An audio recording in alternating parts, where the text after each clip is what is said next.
I got nightmares in my head, I fear. Thoughts build up until I can't breathe. My mind fills up into a creature, and it haunts me somewhere much deeper. I got nightmares in my head, I fear. Thoughts build up until I can't hear. That my mind fills up into a creature, and it haunts me somewhere much deeper. WATTS. Wow. What's going on right now around your house? Right now, it's got K9 units, the sheriff's department. Everybody's like they're doing their best right now to figure out like if they can get a scent, see where they went. If they went on foot, they went in a car, or they went somewhere. And right now, it's just like they've been on point. They're going through the house trying to get a scent, and hopefully they can pick something up to where it's going to lead to something. What happened? Okay, well, I must say it's taken a long time to get to this point. It's 6 years after the fact. Okay, Timmy, come up. It's 6 years after the fact. And what do you think if Chris Watts was looking at this himself right now? Do you think he would have done it the same thing? Do you think he would have given this interview, given what he knows 6 years later, right? I don't think he would. I really don't think he would. I must say, as many of the notes that I took for like every 10 seconds, every 20 seconds, I just noticed something in addition, just in that short little section. So this should be an interesting analysis. Before we kind of get started, like we're going to go through it in little chunks of time. But before we kind of really get started, what do you think are the obvious red flags without really having watched any of it? I mean, like right now, without taking a specific sentence, just in general, what are red flags? Peter H., so many red flags, remember this well. Yvette says, Nick, so many episodes of the Watts family murders. I look forward to his further thoughts. Angela, welcome. Any thoughts? So, like, before we even deal with specific statements, what kind of stands out? I'll play another 20 or so seconds. She came home from the airport 2 a.m. and I left around 5:15. She was still here, and like about 12:10 in that afternoon, her friend Nicole showed up at the door. Like I had texted Shanann a few times that day, called her, say but she never got back to me. But she wasn't getting back to any of her people as well, and that's what really concerned a lot of people. Is like she's not getting. So it really concerns a lot of people. But is he concerned? Right? Is he concerned by his 2 kids are missing and his wife is missing, and the police are going through his house and dogs are going through his house? And I must say that's a very interesting narrative to take in hindsight, is also what did the dogs ultimately come up with? Because the answer is not really very much, not nothing, but also not necessarily something. I mean, the dogs went into his pickup and didn't find any evidence in there, and there was definitely at least one dead body in his pickup truck. And so it does make you wonder what the heck is going on, right? So what I want to do is take you through this very, very gradually. And if you're watching this on replay and you're feeling irritated, like just play the whole thing, then you really are welcome to go and watch the whole thing on your own. Go and watch the whole thing. The point is to, hey, stop snoring. The point is to, having watched the whole thing, do an analysis, right? So if you feel like, oh no, why are you stopping? Then you need to go and watch the whole thing. This is really for those who want that kind of micro analysis, right? Okay, so we're going to go right to the beginning, even though I've gone to already a minute in this. That's how quickly and easy it is to overlook things. And I just want to have a look at my notes here. Timmy. Okay. Got a couple of pages of notes. So the first thing you want to look at, without even looking at what he says, is his effect, his appearance, his tone, right? And one of the first things to consider, again in hindsight, is who is his audience here? Who is he directing this whole interview? You know, why is he actually appearing here? Who is he trying to talk to? Who is he trying to convince? And I think the answer is one person, Nicole Kessinger. He's addressing himself to an audience really of one person.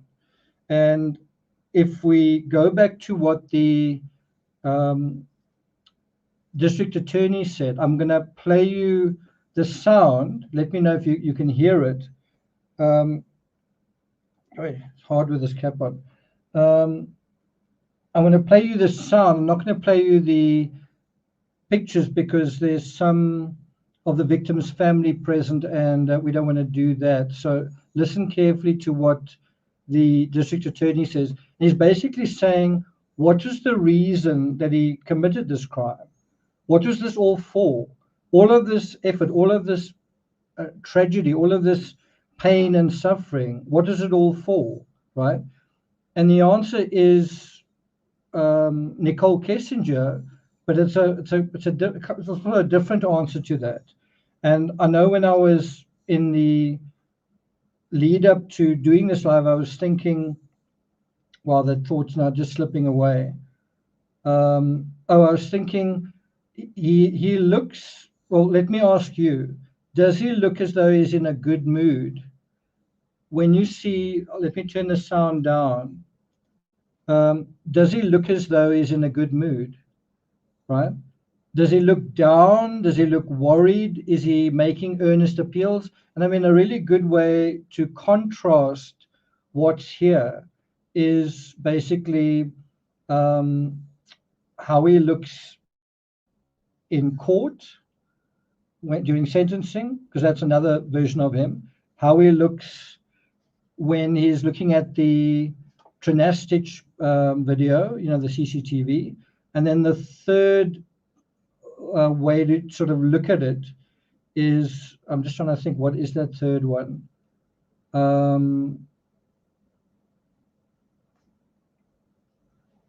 Anyway, the question is, does he look like he's in a good mood? And I think the answer is yes. I think he's in a very good mood.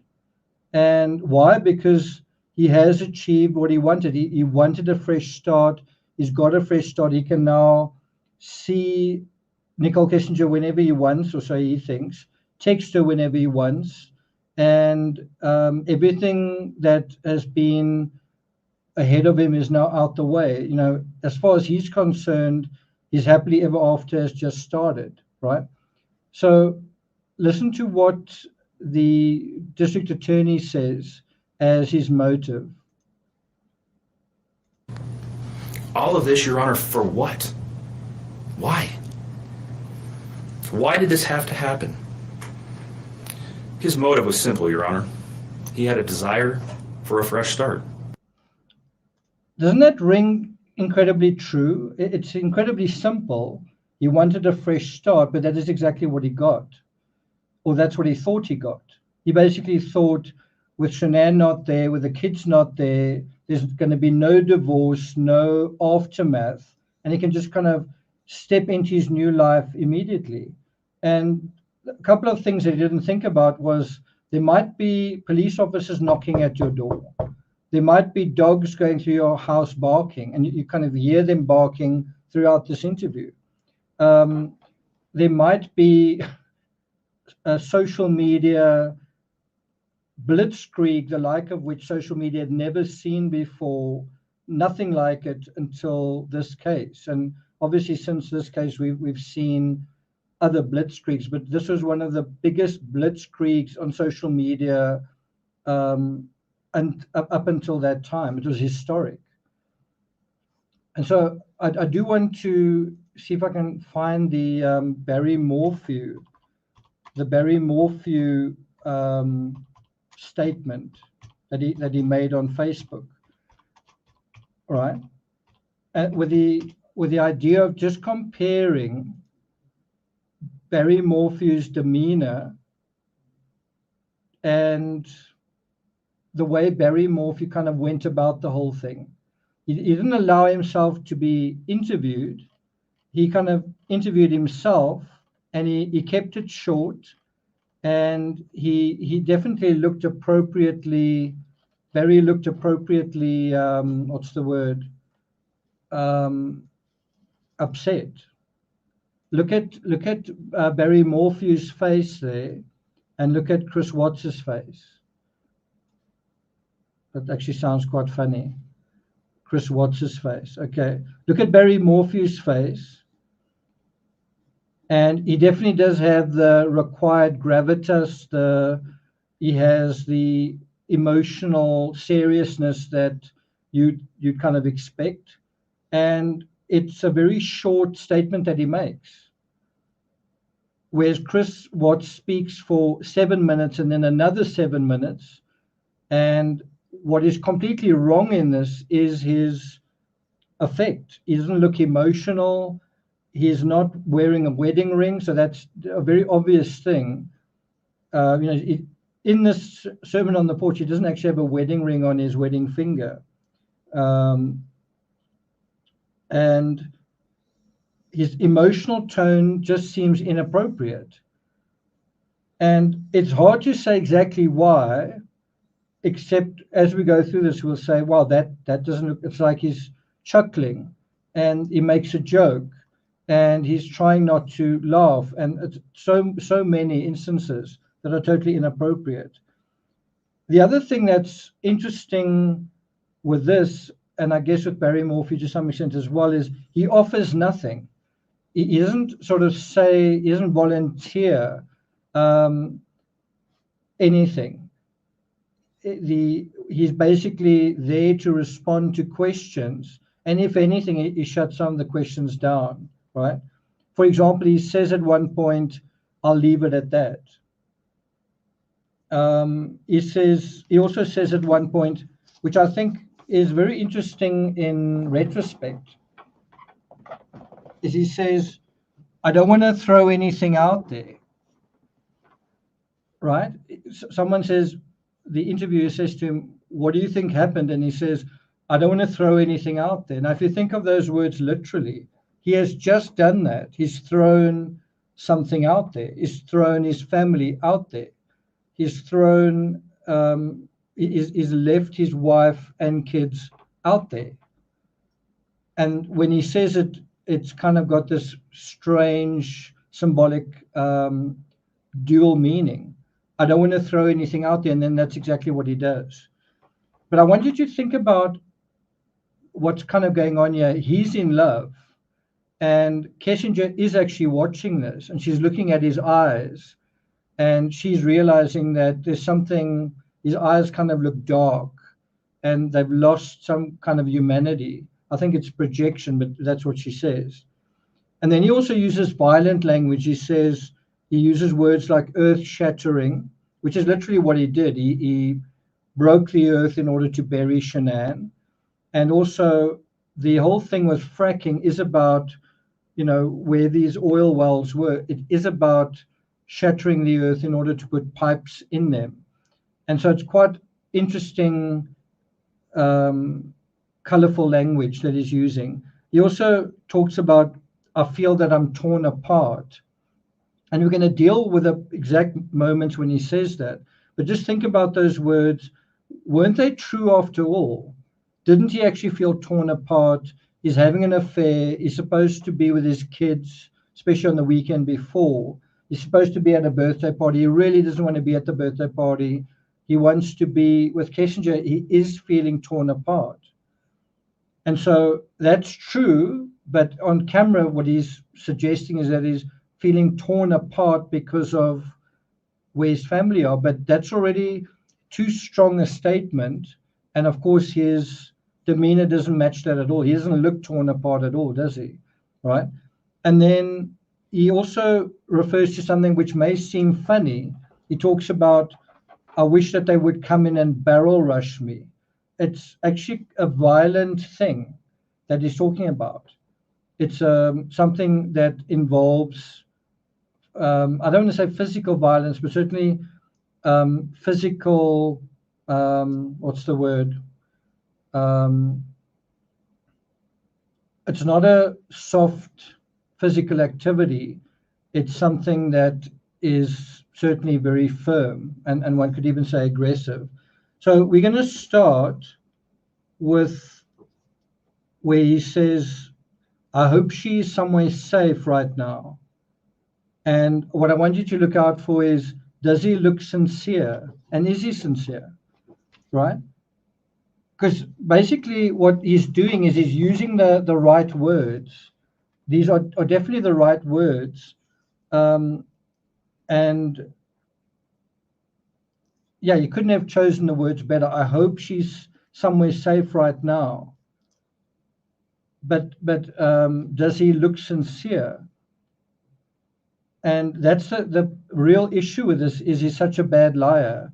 Not only does he not look sincere, he is not sincere. It's the right words but the wrong tone. Okay, and so we're going to go through about 40 of these, and let's see how they compare to your notes if you've taken any. Are you guys ready?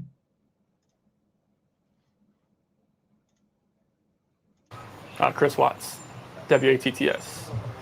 Wow. What's going on right now around your house? Right now, it's you got K9 units, the sheriff's department. Everybody's like they're doing their best right now to figure out like if they can get a scent, and see where they went. If they went on foot, they went in a car. So do you notice where he looks to the right, where just as he's saying where they went, and of course he knows where they went because he took them. And so at the moment that he says where they went, he looks in the direction of the garage. He sort of looks through the house in the direction of the garage. And I mean, what we know is that he took them out of the garage and put them in the truck and went to the well side, right? And does he seem concerned about the dogs finding a scent?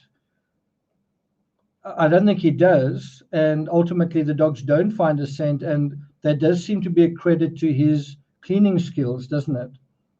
Okay, let's go on. Or they went somewhere. And right now, it's just like they've been on point. They're going through the house trying to get a scent, and hopefully they can pick something up to where it's going to lead to something. So that's the other thing that's definitely quite interesting. He says, hopefully it's going to lead to something. And then later on in the same interview, probably twice, he says nothing. So he's thinking about the crime in terms of something and nothing. So something is, we found something. We've got something on you. There's something in the cell phone data or whatever. And obviously in that respect, he was a little bit ahead of the investigation. They couldn't really crack his secret calculator app, right? But he's thinking of it in terms of something. If you can find evidence of me, you found something. If you can't find evidence of me, then there's nothing. And that is something that he mentions twice, I think, where he says they found nothing, but and in a kind of a cocky way. Now, isn't there someone else who also said the words to that effect that there's nothing? I seem to remember Barry Morpheus saying you're not going to find, there's nothing in the house. Can you guys remember that? So it's interesting, the word choice. If you're talking about nothing, in the context of and Madeleine McCann's father also said something like that. There's nothing. There's nothing. Anyway, I'm not going to talk about that any further. But you would actually think if you are someone who's concerned about someone who's missing, a family member, you would be hoping that there's something. You wouldn't be emphasizing that there's nothing, would you? Terry says it's really quite frightening how calm and collected one can be after such an egregious act. And I mean, he absolutely is. He looks like he's in a good mood. And that's why it's an incredible contrast to the Watts here, to the Watts at sentencing, just a couple of months down the line. Okay. What happened? Your wife came out and told me. So that was an excellent question. What happened? Simple, open-ended, and there you have the first evidence that something's going on. He kind of flicks his tongue comes out. That's one of Watts's many tells, and that's a tell of nervousness. Tell me what's She came home from the airport 2 a.m. and I left around 5:15.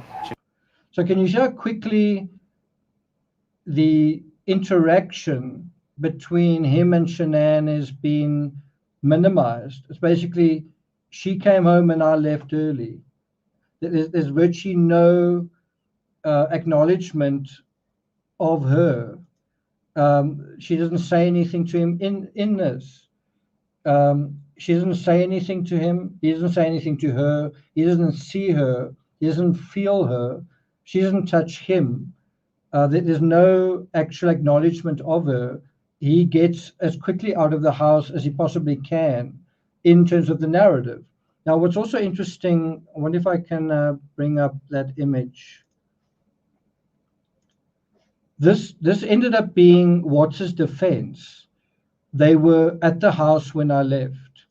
Watts's story was supposed to be, I didn't do anything, she arrived and then I left early the next morning. It's got nothing to do with me.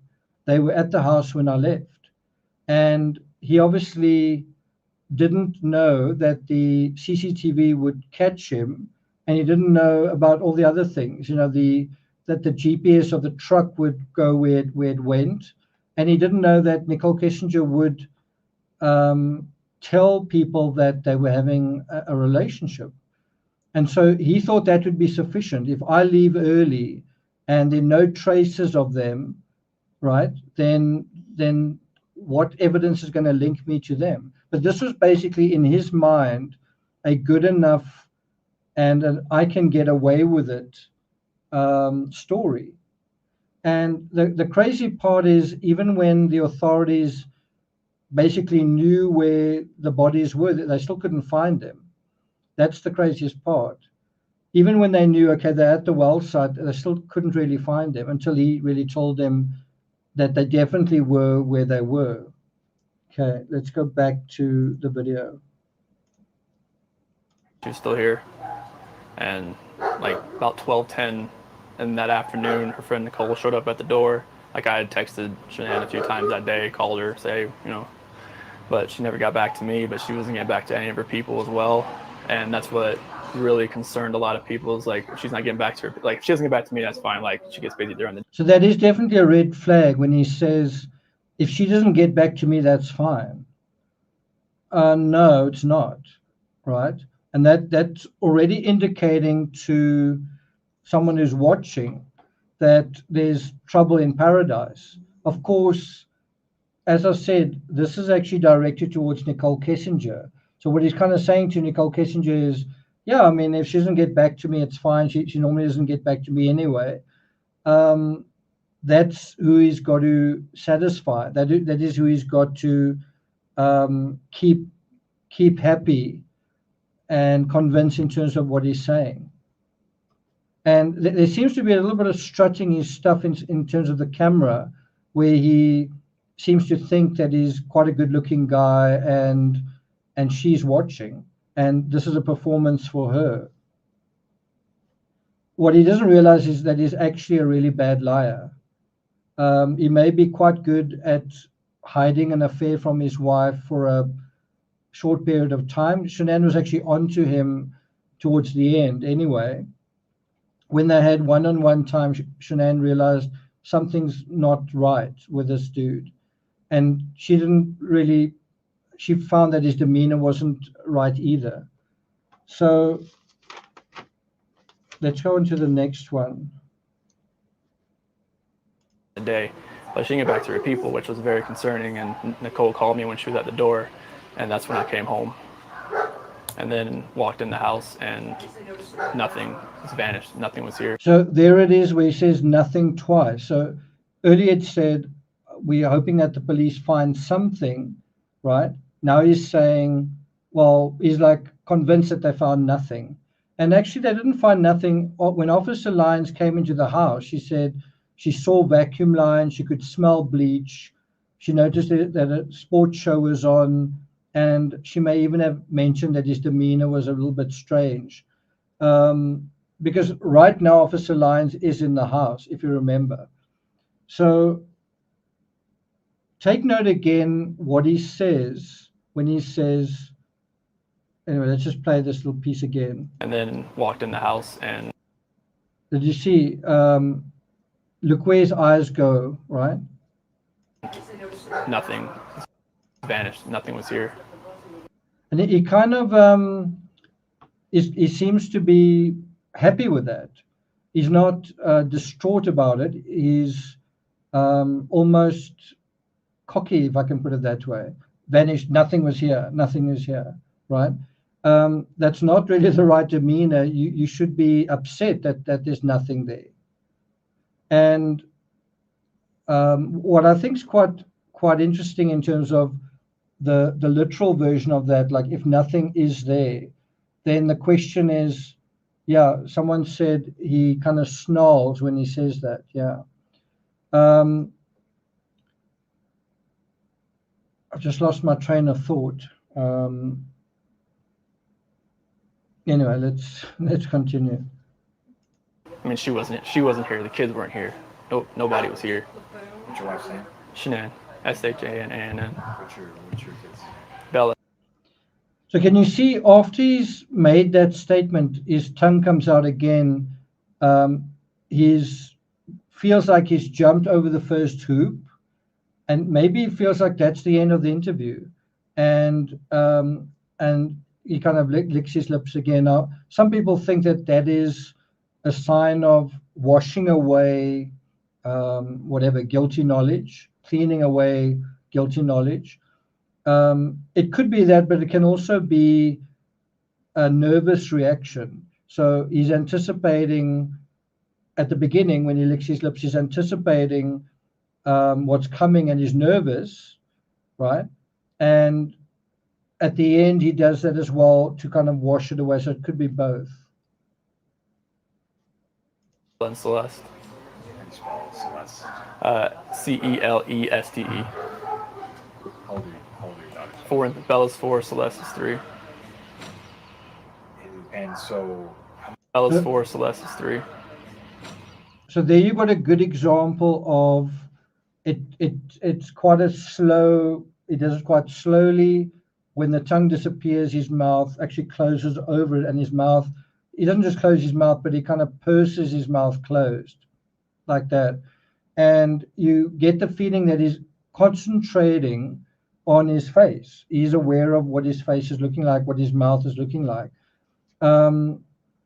So something tells me he is aware that he's a little bit too lighthearted, and he's trying to control, let's call it duping delight. He's trying to control that lightheartedness in his mouth, but he's struggling to do that. The other thing that is a big tell with him is he closes his eyes. He'll sort of shut his eyes, and it's a way of controlling his emotions, and in a way shutting out what he perceives maybe to be what you might be thinking, what the reporter might be thinking, so that he can concentrate on what he's trying to say, which may not be true. I think he closed his eyes a moment after this. and so, how many times did you try calling her? I called her 3 times. So there you saw it. So there's some rapid blinking, and then there's a longer blink. And so when he says, I called her 3 times, he's kind of saying, yeah, I reached out to her, but obviously he knows she's not alive. And that closed blink is to block out the perceived thought or the perceived question well, was she still alive, which he knows. And he's just trying to stick to what his story is, because he knows that nobody else really knows what happened. But that's, in a nutshell, a couple of his tells. Rapid blinking, a slow blink. Funny enough, John Ramsey does some of these as well. The tongue comes out. The tongue like comes right out between his lips. I think it's slightly different with John Ramsey. John Ramsey, you almost get the sense that he gets excited when he talks about certain things, that he can address certain questions with clever little aphorisms. I kind of get the feeling Chris Watts is more nervous because he doesn't quite know how to address that. And then the other tics are the nose, sorry, the eyes that blink for a while, and then he actually stutters as well. There's a little bit of stuttering, which is definitely a sign of nervousness as well. Texted her about 3 times just to say, you know, what's going on. Like because after that. So if you take a look at what just happened in the past couple of seconds here, he blinks rapidly, then he blinks slowly, and then he doesn't blink at all.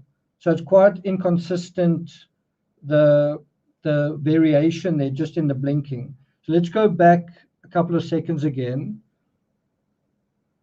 So notice there's definitely nervousness with the pursing of the lips, and then rapid blinking, and just have a look at his eyes. How many times did you try calling her?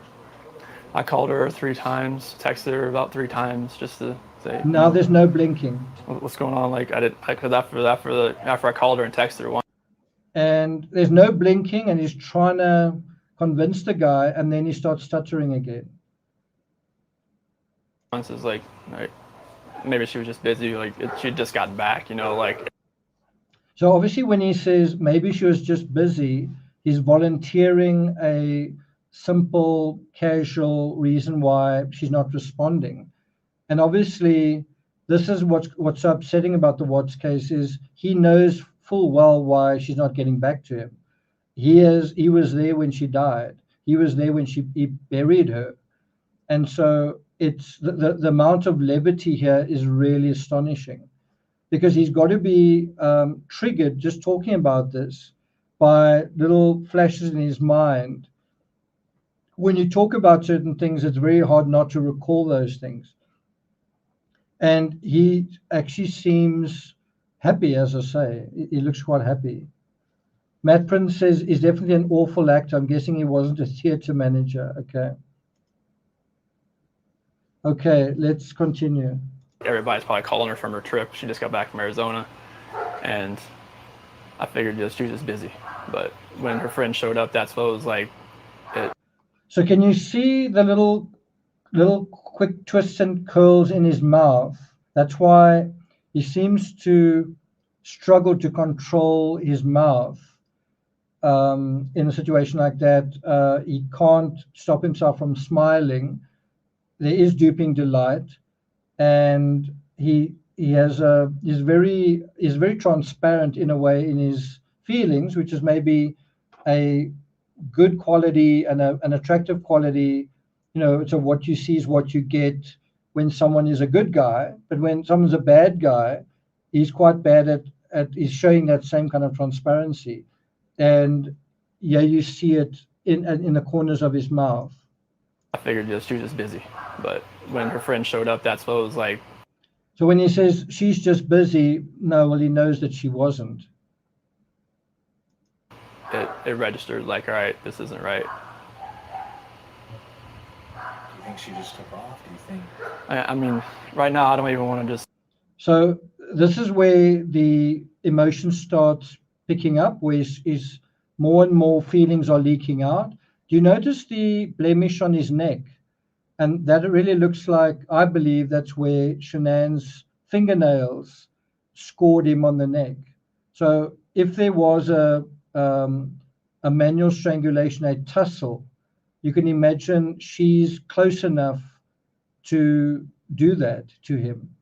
if he can get his arms around, his hands around her neck, she can get her hands close to him as well.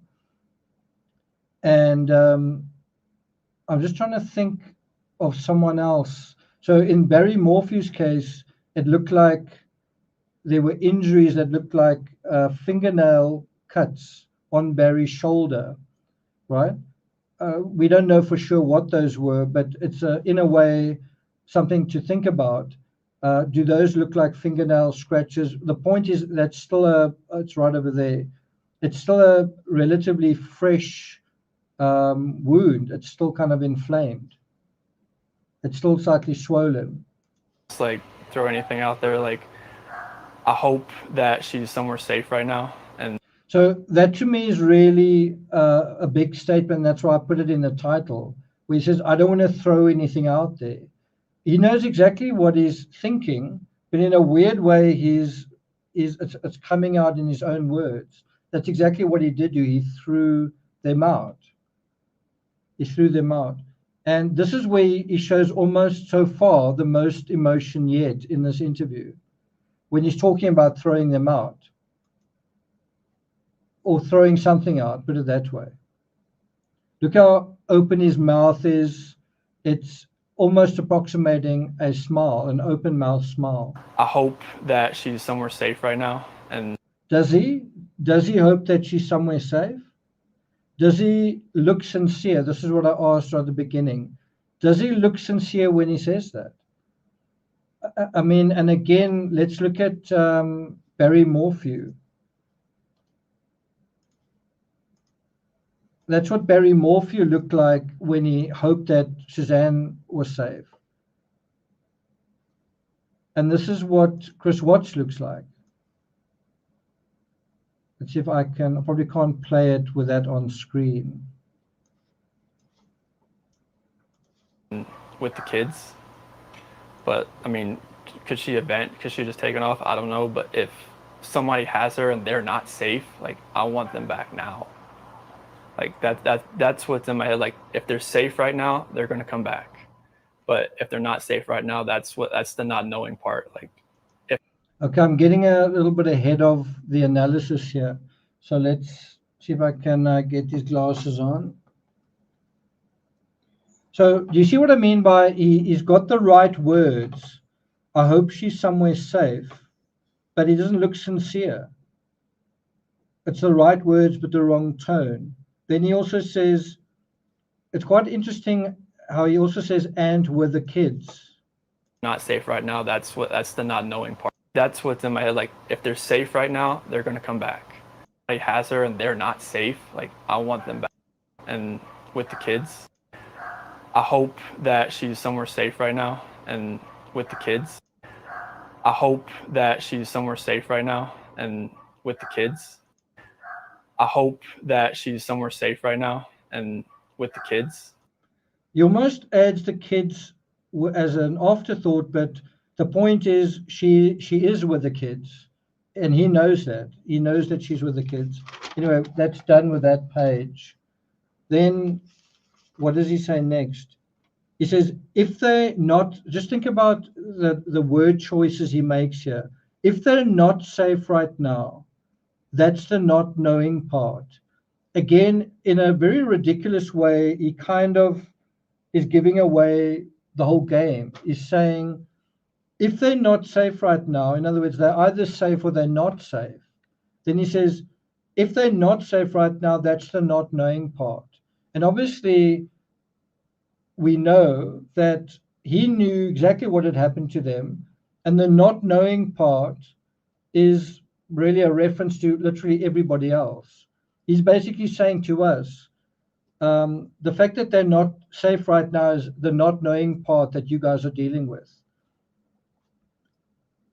Then he says, it was just a traumatic night trying to be here.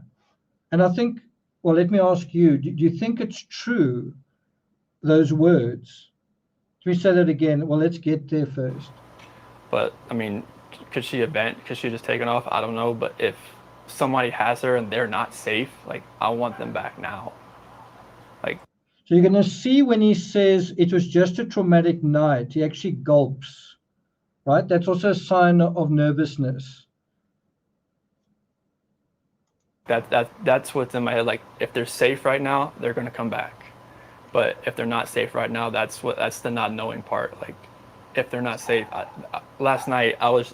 So that's again where you get that sense of duping delight, where he says that's the not knowing part. He doesn't look very distressed at not knowing, right? He seems excited, and excited in a good way, excited in a happy way. But notice where he's about to say it now. He says, it was just a traumatic night trying to be here. And so the question I want to ask you is, first of all, do you think it's true? And secondly, why is it traumatic for him? Okay, so, but watch him gulp when he says it.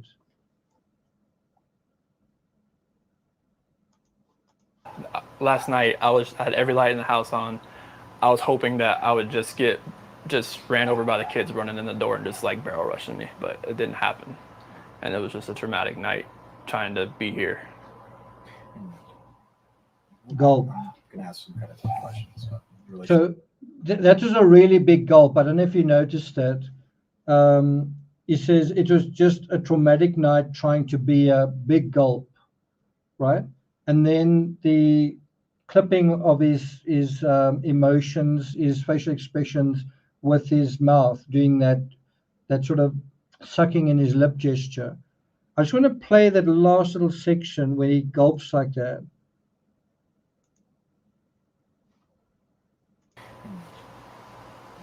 I'm going to ask some kind of tough Here. I'm going to ask. Trying to be here. Trying to be here. And it was just a traumatic night trying to be here. I'm going to ask some kind of. And it was just a traumatic night trying to be here. And it was just a traumatic night trying to be here. Okay, so do you think it's true? Do you think, yeah, that's well spotted, Terry. That's well spotted.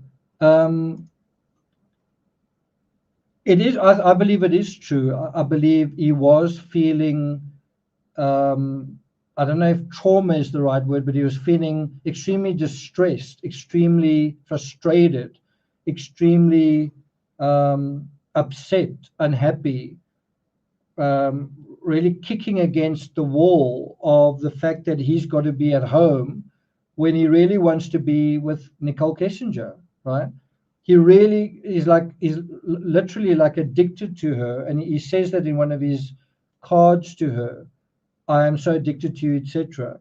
And so to some extent, it is traumatic that even after committing the crime, he's got to kind of sit alone in his home, and he still can't be with Nicole Kessinger, although they connected to some extent via text and FaceTime or whatever. Traumatic's really not the right word, but I do think the trauma that he's feeling, and you might say, Jeepers, that's totally inappropriate, given what Bella experienced, what Cece experienced, what Shanann experienced, and it is. But I do think in his criminal mind, the trauma he was going through was the trauma of that he didn't want to be married anymore, that he wanted to be with this woman, and he also didn't want to go through a divorce, right? And there was this absolute fear of Shanann coming back and him actually losing this fairy tale that had suddenly, this roller coaster ride fairy tale that he suddenly found himself in. And as a result of everything that was going on in his head and his heart, he felt pushed to do something that he didn't really want to do. And that, I think, was the trauma, right? And so I do think that he was going through something traumatic, and that was related to the affair, the affair that he's trying to keep going. And things would get very traumatic for him, or difficult for him over the next couple of days. where he would he was getting very little sleep, and he was trying to keep this relationship that he's been fighting for.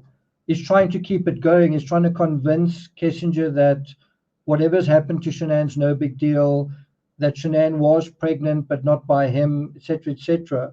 And although it's not trauma, what he's going through is extremely stressful, because he's gone through all of this effort to get obstacles out the way so that Kissinger can be number one. And now she's got some doubts. She's got some doubts about him. And this interview doesn't convince her either, to her credit. The next thing we're going to look at is where he's asked about his relationship with the kids. And that's where you'll notice him stuttering again. Listen to this. I'm going to ask some kind of tough questions about your relationship with your kids. Yeah, my kids are my life. So just on that question, I'm going to ask you about your relationship with your kids. He starts stuttering, right? It's the most stuttering I think we've heard so far. And then he says, the kids are my life. It's also kind of a very global thing to say. On the one hand, you could say that maybe a lot of fathers would say that if it was true. I'm not sure if Alex Murdaugh said that about Paul Murdaugh, Paul. But the reality is, no, the kids aren't his life, number one. Number two, the kids are no longer alive. Number three, he's killed them and he knows that, which means the kids can't be his life. And number four, Kissinger is his life, not the kids. Kissinger is his life. And I think if Kissinger is his life, then the reality is that his kids are actually the death of him. His kids are tearing him away from Kissinger like they did on the Sunday. His kids are, I'm just trying to think, on the Saturday night, he wanted to see Kissinger and he had to get a babysitter and he had to pay for that, right? The kids aren't his life. They may have been once upon a time, but in the 5 weeks that he was kind of left alone to have this affair, it seems like he completely forgot about his kids, completely forgot about his wife, and got completely immersed, ensconced in this affair, to the extent that they weren't even like a little blip on his radar. He completely forgot about them. And so him saying the kids are my life, the truth there would be to say, Nicole Kissinger is my life. I would do anything for her. And then to prove how disingenuous he is, to prove how dishonest he is, to prove how shallow he is, to prove how superficial he is, but essentially to prove that this statement isn't true, he then provides an anecdote of how his kids are his life. And this rings completely false. This is why I say he's such a terrible liar. He will say something and then he can't really back it up. I don't know if you remember when Shanann told him that she was pregnant and you saw him on camera. He didn't look particularly convincing when he said he was so excited. And this is another example where he's now got to back up this big statement that kids are his life. And does he do that? Does he back it up? Let's listen. My kids are my life. I mean, those smiles light up my life. And this, like, I mean, last night, like during, like, when they usually eat dinner, it was just like, I mean. So there's also a little bit of a stutter. It sounds like he's saying during they ate. I don't know do Americans talk that way? During they ate, when they ate. So he's kind of getting twisted up and tongue-tied in trying to say this. There's something else. Let's just play it again. Dinner, it was just like, I miss them. Like, I mean, I miss telling them, hey, you got to eat that or you're not going to get when they usually eat dinner. Kids are my life. I mean, those smiles light up my life. That's also another kind of cliche. So 1 minute he's saying they're my life, and then he also says their smiles light up my life. That's quite an absolute thing to say. And I think he's saying it because he knows that they did. He's thinking of it in life and death terms.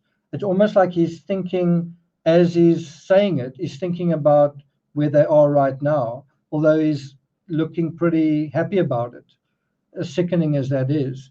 And so he's saying, the kids are my life, their smiles light up my life, which is actually the opposite.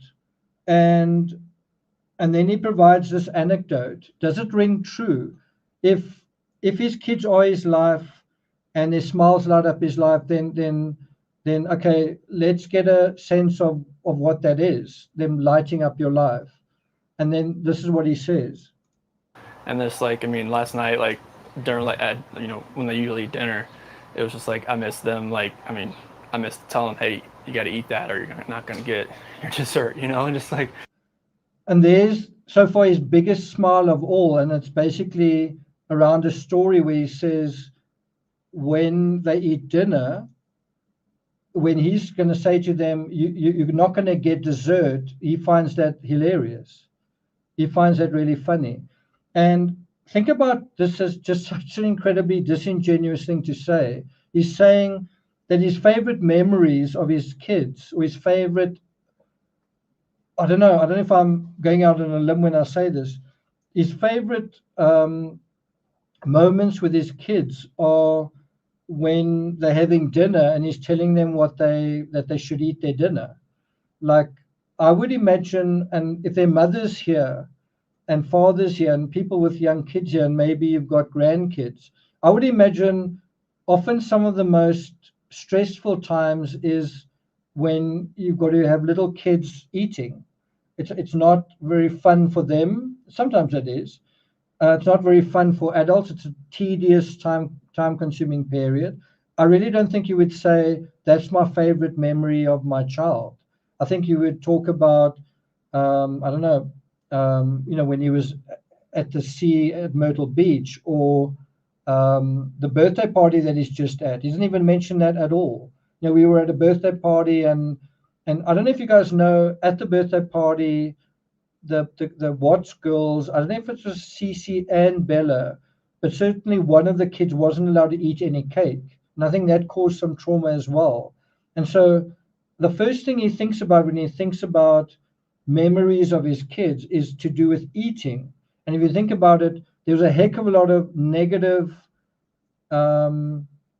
energy and negative narrative surrounding food. There was Nutgate, as I say, when it was the birthday, I don't think Cece was allowed to eat any cake, and possibly Bella wasn't either. I don't think that went down very well. And so that's the anecdote that he provides. And there's something incredibly sick and twisted and ironic, and where you have this big leak of emotion. This is the biggest smile yet when he's talking about not giving his kids dessert, because it almost seems like he is thinking of them getting dessert, them getting what they want is at my expense. I want dessert. Nicole Kissinger's my dessert, and if I get my dessert, you don't get yours. And that's what I want. I want to be happy getting my dessert, and if I get my dessert, you don't get yours, and that's what this is all about. And he says, it's about, like, he must eat something unpleasant to get his dessert. If you think about it, think about the psychology. With little children, often they must eat something that they don't want, like vegetables, but they must basically put themselves through an unpleasant experience in order to get the pleasant experience. Now think about what he's just done. He's committed a crime, he's killed his family, an unpleasant experience, to put it mildly, in order to get his dessert. I don't know, maybe you think I'm thinking too far, but I do think it does resonate psychologically. Interestingly, in the Madeleine McCann case, when Madeleine's father spoke about his favorite memory of Madeleine, all he could seem to think of was a picture of her. He doesn't actually think of Madeleine the person. He thinks of the picture of her by the pool, and then he does elaborate, but that's his first thought. His first thought of her is a picture. Yeah, I don't know, is that normal? I mean, think about your kids. Would you think of them in terms of a picture? Okay, let's go on to the next one.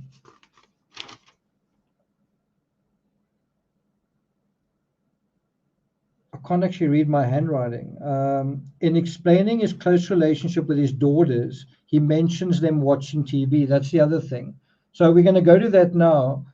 So besides talking about my favorite memory of them is them eating dinner and me saying you can't get your dessert, my other favorite memory of them is them watching TV. I don't know, like what's so special about that? And it's not as though he says we're watching this together and it was so much fun. He's kind of saying, I don't know really what they were watching. Maybe they were watching this, maybe they were watching that. In other words, he's kind of saying, I don't want to say the right thing. Is broadly making the right case that I am connected to my kids, but he can't actually give examples that resonate or that really make a lot of sense, right? Yeah, that's exactly right. On their couches. That's also right. Well said. So this is what he says. You're not gonna get your snack after. I miss that. Like I miss them, cuddle up on their couches. They have like a Minnie Mouse couch and a Sophia couch that they cuddle up on and watch, Bubble Guppies or something. And it was just like, I was. Look how he's saying he's missing it, but he kind of can't stop himself from smiling. And again, what is so intimate about your kids watching television? It's almost like kids playing computer games. It's really not the most bonding experience for parents and kids, and that's all he can think about. Thanks a lot, SC. Thank you. So I do think in a way he's giving away reality here, but in a way that he doesn't mean to. And what I mean is, so when he's asked, okay, tell me about your relationship with your kids, he gives these vacuous, shallow examples, because I think that is all that he feels he's got to work with. He doesn't mention the whole, and I was actually at Myrtle Beach. One could imagine that there were a lot of happy moments there, but he probably would rather forget about what happened in Myrtle Beach because he just wanted to get back to Kissinger. But all that he can think of is, and if you think about it, it's probably a constant thing in the background in his entire life with his kids, is that when he comes home from work, they're watching TV. Maybe he can't watch his sports show. And that's kind of where they are. If he thinks about his kids, they eat and they watch television. And that is how it is with some families and some parents. But those are the memories that come to the surface when he solicits them. They eat and they watch television. It's not a terribly rich fabric that is drawing on there, right? And it's probably because of that he was able to do what he did, because he didn't feel connected to them anymore. He didn't feel connected to his wife anymore. And I really don't think he would have committed these crimes if they didn't go to South Carolina for 5 weeks. And I think you could even put it another way. If they'd gone for, let's say, 2 weeks, and him and Nicole Kissinger had never gone to the Great Sand Dunes. By the way, I've been there. You can imagine it is quite a romantic place. It is quite a spectacular place. But that's the kind of place where you can completely forget about everybody. You can be really happy and completely forget about people, and then he wants that. He wants that thing where she's the center of his universe, and where he can forget about everyone else, right? So he's confirming here his sense of disconnection with his daughters. It was tearing me apart last night, and I needed that. I needed that last night, and for nobody to be here. So I've said this before, it's a little bit tricky to verbalize, but he seems to say something that almost has a duplicate meaning, kind of in a symbolic sense. So here when he says, it was tearing me apart and I needed that last night, I think what he's saying is true, but it's true in a duplicate sense. In other words, he's saying, I believe that he was being torn apart. Like he is feeling, I really want to be with this woman, right? But what he needed isn't his kids. He needs her. I'm being torn apart by this woman, and what do I need? I need to be with this woman. So what he's saying is true, but he's saying it in such general terms that it's true in more than one dimension, if one can put it that way. And he's done this a couple of times when he says, I don't want to just throw something out there. That's kind of how he's thinking about it. When he talks about my children are my life, he is thinking about someone who is the most important person in his life. So he is talking in a way honestly about certain things, but obviously in an absolutely dishonest way in terms of the way the question is, the merit of the question is asked. Then he also says, we're about to get this, says, I knew that I wasn't going to kiss them to bed tonight. I knew that I wasn't going to kiss them to bed tonight. Last night, and to go into their rooms and know that I wasn't going to turn the rain machines on. And I know that I wasn't going to turn their monitor on. I know I wasn't going to kiss them to bed tonight. It was. Again, look how happy he looks when he says that. And all of those things are kind of like chores. He must turn the rain machine on. He must, I guess, tuck them into bed. You kind of don't get a sense of, well, doesn't he read them books? Doesn't he, what's the word? Doesn't he play games with them? Don't they have toys or whatever? Don't they sing songs or something? He doesn't mention any of that. He mentions all the drudgery of looking after them. And what's the other thing? Here he also kind of misspeaks. It's almost like he's trying to think of something, meanwhile his tongue is getting mixed up, because he says, know that I wasn't going to kiss them to bed tonight. And that seems to be a bit of misspeaking, and he does that every now and then as well. He misspeaks. It's a kind of like stuttering. And one's got to ask, how does he know on Tuesday that he won't be kissing them goodnight? I mean, it may be a bit unfair to ask this literally, but he gave this interview at about 1 p.m., around about midday on Tuesday, and he's saying something about, I know that it didn't say I knew, meaning yesterday. He's saying I know, like present tense, almost like, I know tonight I'm not going to kiss them to bed. Well, how do you know? How do you know that they're not going to come back this afternoon or tomorrow? And he's quite certain because he says it 3 times. He says, I know, I know, I know. Let's play it again. I know that I wasn't going to turn their monitor on. I know I wasn't going to kiss them to bed tonight. It was, that's why last night was just horrible. I couldn't do it. Rooms and know that I wasn't going to turn the rain machines on. And I know that I wasn't gonna turn their monitor on. No, I wasn't gonna kiss them to bed tonight. It was I know, present tense. I know that I'm not going to be doing that. And that is, I think, the part that kind of resonates the most with his tone and appearance is he does know, he does know, he does know, he does know.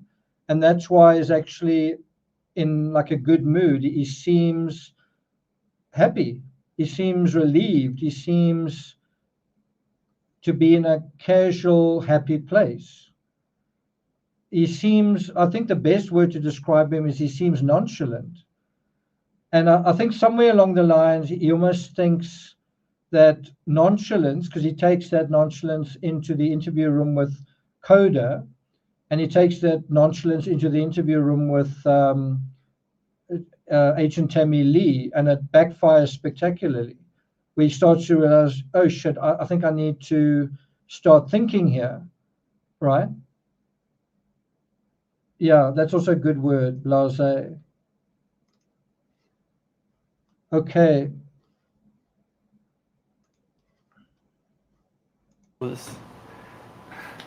it was I that's why last night was just horrible.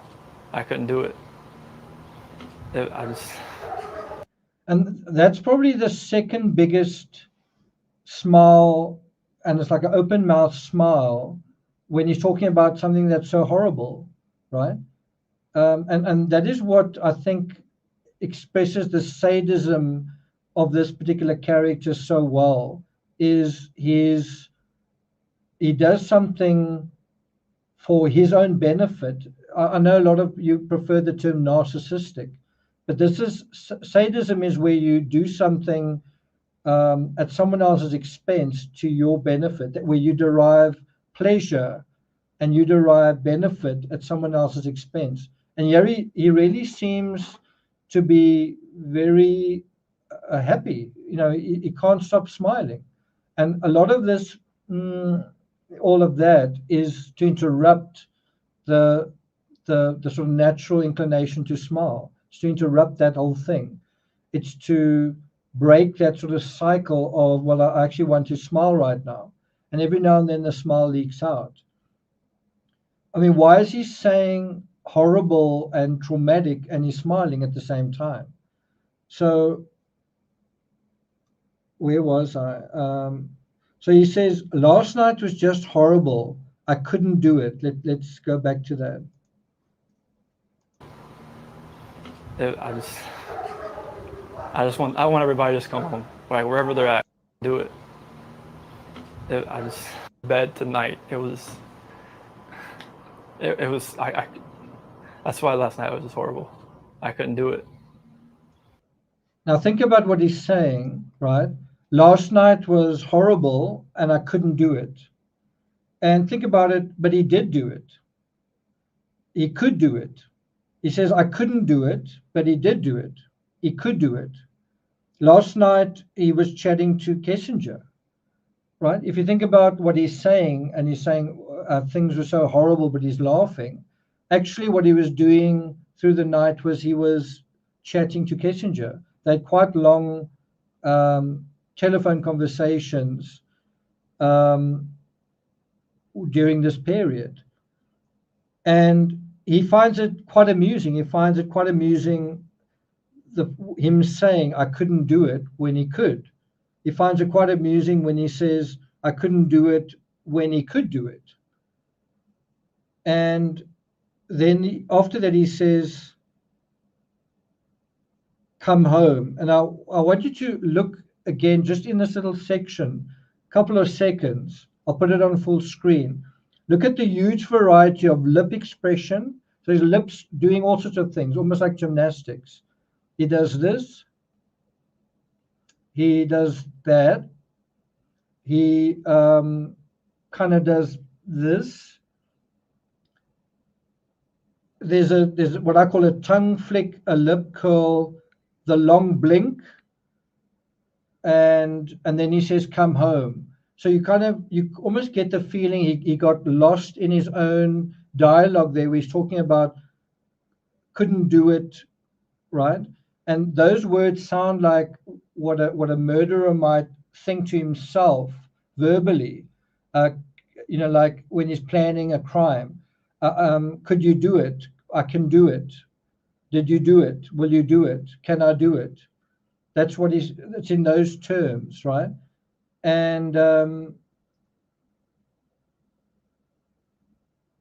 as those thoughts are like falling onto him like a waterfall, where he says, I couldn't do it, he knows full well that that's exactly what he's just done. Suddenly there's all of this variety. And then he breaks through all of that and he says, come home. It's not the question that is being asked.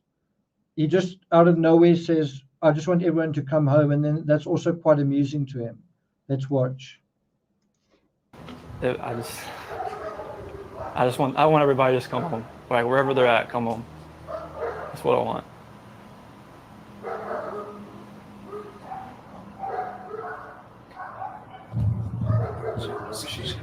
So I kind of get the feeling the cameraman here realized, wow, we're onto something. Like, I don't believe this guy and he's still talking to us, and let's keep him talking. What I want to do is play that again and just again pick up all those micro expressions, like an avalanche of micro expressions, following him saying, I couldn't do it, right? Their monitor on. No, I wasn't going to kiss them to bed. Do it. I want everybody to just come home. Like wherever they're at, come home. That's what I want.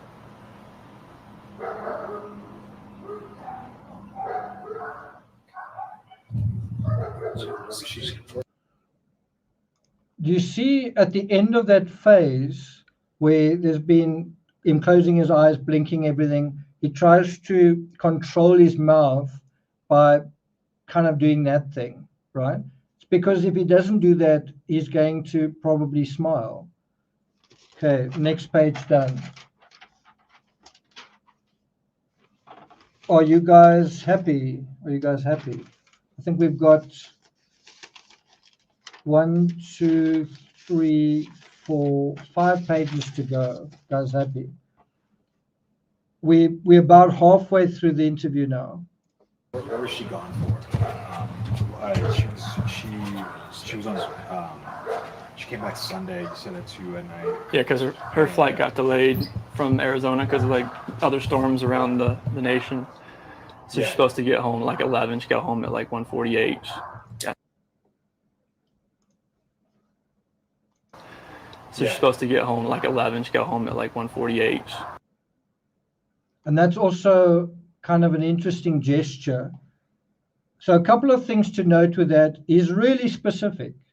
He's been talking in such general terms. He talks about his kids watching some or other program, and you eat whatever dinner, and they don't get dessert, and they mean they're my life, and their smiles are my life.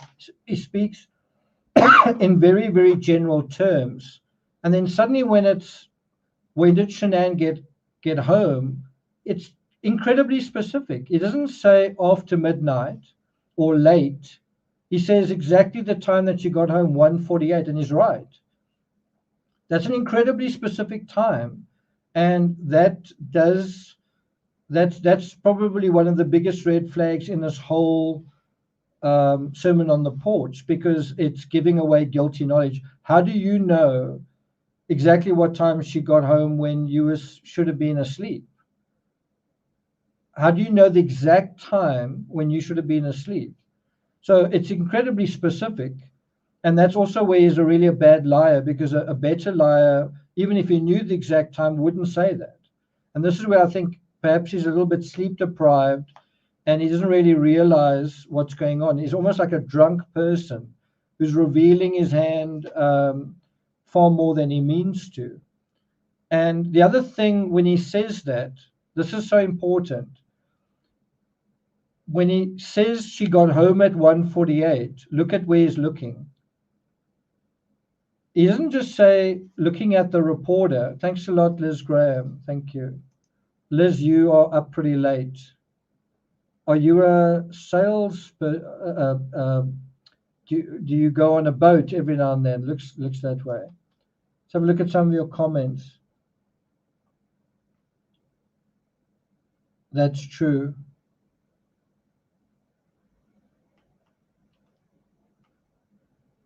That's kind of true. It's not quite the window. But anyway, what you have here is he's extremely specific about the time that she arrives home. And at the same time, when he says she got home, he waves one hand and looks in the direction of the front door, right? Not quite the front door. It's kind of like if you could pull back, the cameraman is basically standing right in front of the front door and he's looking in the direction where the stairs are.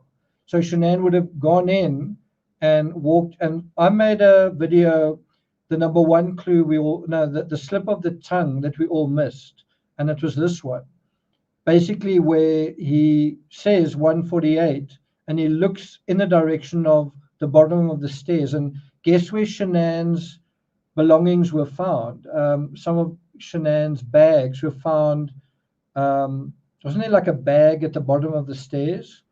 And that is where I believe Watts basically weighted her in.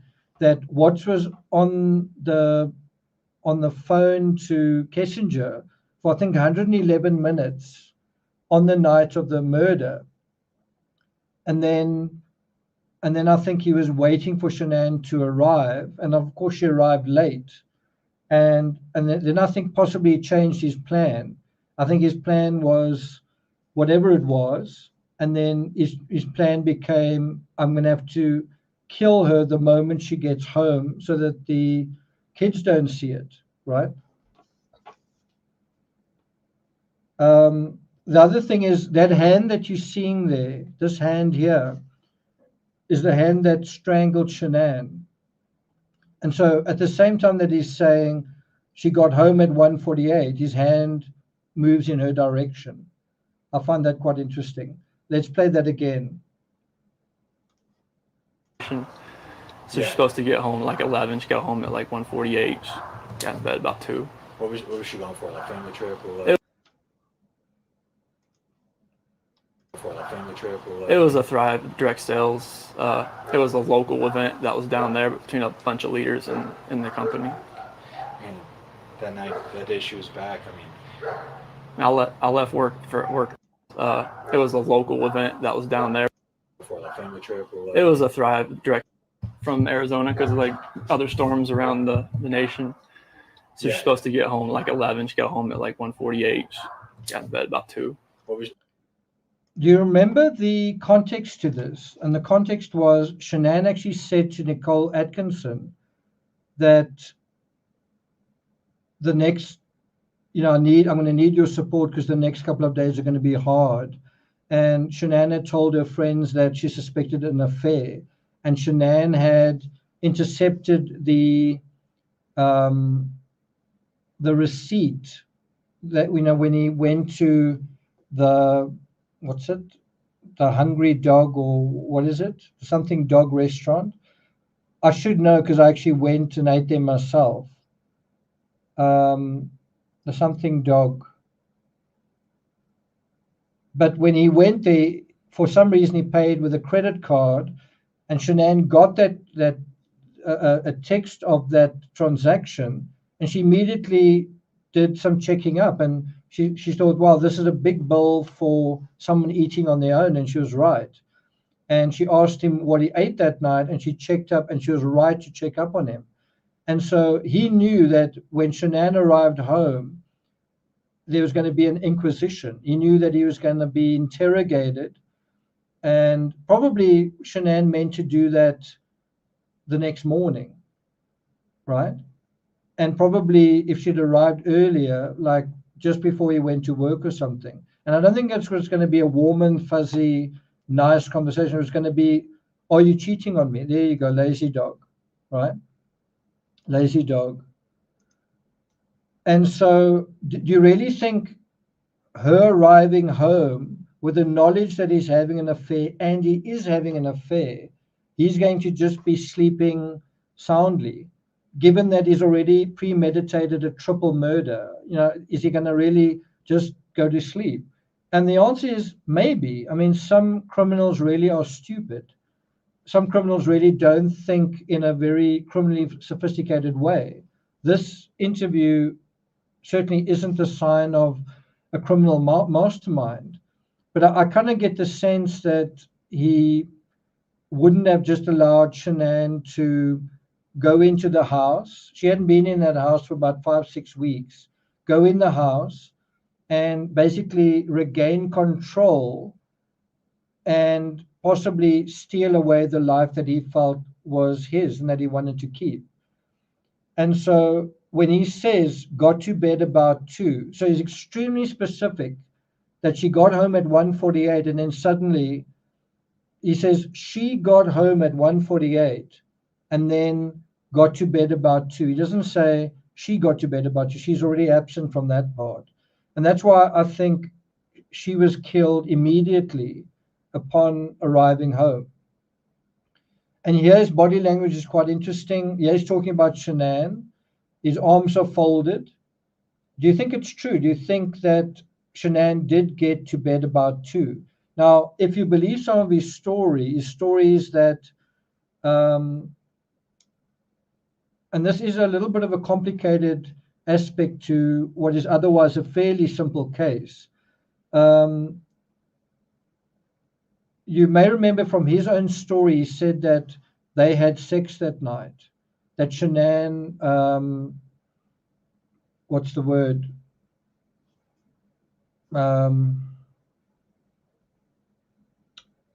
Initiated sex, right? Well, what we also know is that in South Carolina, I think while they were in South Carolina, Shanann said to her friends, when she takes a shower, that's a signal to him that she wants sex or is ready for sex or whatever, right? Well, do you think that Shanann came home and had a shower? And obviously it's possible. It's possible that she did come home and have a shower. Watts did say something about Shanann would want to get the airport off herself. But there's no visual remembering of going to bed. He doesn't look in the direction of upstairs. He just looks downstairs. He's not really talking about Shanann going to bed and kind of looking up.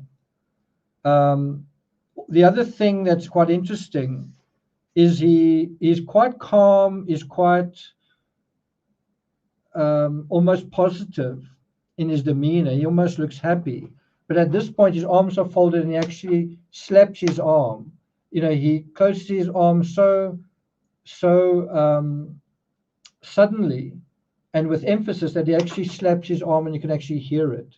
And again, that seems to be him almost role-playing literally what happened to Shanann at that point in time. I'm going to play it again. He smacks his arms as he says this, as he says, got to bed about 2. He also draws a line under this event, but he basically says the next thing is that he leaves the next morning. And there's a sense of finality right here. And I think in his mind, he's remembering what he did to her and when. And I do think, I think the murder of Shanann was kind of exhausting because she was I think she was 34 years old. So she was, although slightly weakened after a flight, tired and all that, she was a young woman who would have been capable of fighting back. And so I do think in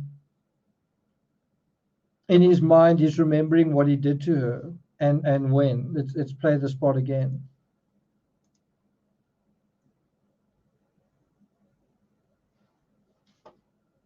Other storms around the nation.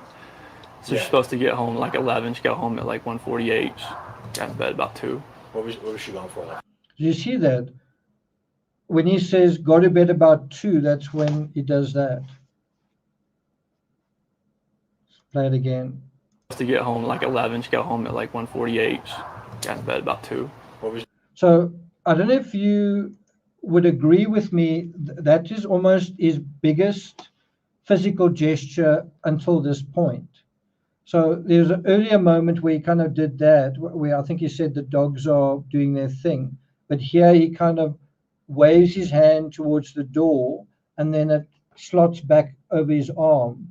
Arguably, it's his biggest gesture, and here there's no amusement on his face whatsoever. So certainly what is a little bit tricky to think about here is, why would he use bed-related materials? So let's think about this in two ways. In scenario one, Chris Watts attacks Shanann as she's about to go up the stairs. You know, she's kind of trapped in that place. Remember, the kids are asleep. He doesn't want to wake them up. He doesn't want to attack Shanann too close to them and wake them up, right? They are light sleepers. So you can imagine he wants to stealthily, silently attack Shanann. But if it's true, if he does attack her under the stairs or on the stairs, why would he then use bed-related materials? Why not use cloths in the kitchen? Why does he use a pillow cover? Why does he use a bed sheet, right? Then another possibility is, does he want you to think that they were in bed? In other words, does he want the bed to look slept in? And that's where it definitely gets a little bit mind-boggling thing to think about, because like, I'm really not sure if Watts is such a sophisticated guy in his thinking. But the thing is, I don't think he would want Kessinger to think that he slept with Shanann. Now, I don't think he thought that what he said to the agents would leak out, would be public knowledge, you know, what came out in the affidavit. But that then just raises a general question. Was he in bed when Shanann arrived, yes or no? And the fact that he probably was awake to see that she arrived at 1:48, you could also say he checked the Vivint. He checked the time that it had happened. And so he could have been in bed when he checked it. But if we look at the run-up to this period of time, he hadn't shared the same bed with Shanann throughout the whole time they were in South Carolina. And Shanann complained about that, right? So if he hasn't shared a bed with her for a full week in South Carolina, why would he share a bed with her now? The other thing is, Shanann was suspicious. So Shanann, if you think about it, this is how I think about it. Was Shanann going to come home and she's suspicious of him, and she'd previously kicked him out of bed because of the way he was reacting to her, not signing up to marriage counseling and all sorts of things. She kicked him out of bed, and he'd slept in the basement. So why on earth, after all that, would it be okay if he was in bed this time? It wasn't as though their last communications to one another were very lovey-dovey, like, can't wait to see you. In fact, when Shanann last tried to communicate with Chris Watts, he was on the phone to Kessinger. The messages didn't even go through. You know, that's that page. So what is your opinion? Do you think Chris Watts was in bed waiting for Shanann, or that he wasn't in bed? Bear in mind, he'd been sleeping in the basement as well. Where do you think he was sleeping?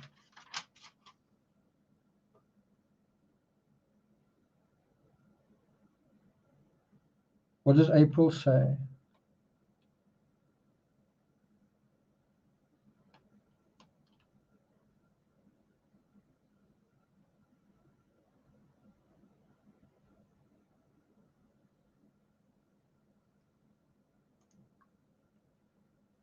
A couple of you say not sleeping. Amy says the basement. Sarah says basement. Kate says up and about. Earth says downstairs. Okay. Let's listen to a little bit more. What was she going for? Like family trip or what? It was a Thrive direct sales. It was a local event that was down there between a bunch of leaders in the company. And that night, that day she was back. I mean, I left work early that morning, like 5:15, 5:30. So like she barely gotten into bed pretty much. So that was also something that always stood out to me, is where he said, she barely let me in. Did you catch that? He doesn't say she barely got in. She says, she barely let me in. Let me type that out and put it on screen. What a strange thing to say. She barely let me in. And then he kind of changes it to, she barely got in. But the word that is sort of repeating and reinforcing is this word.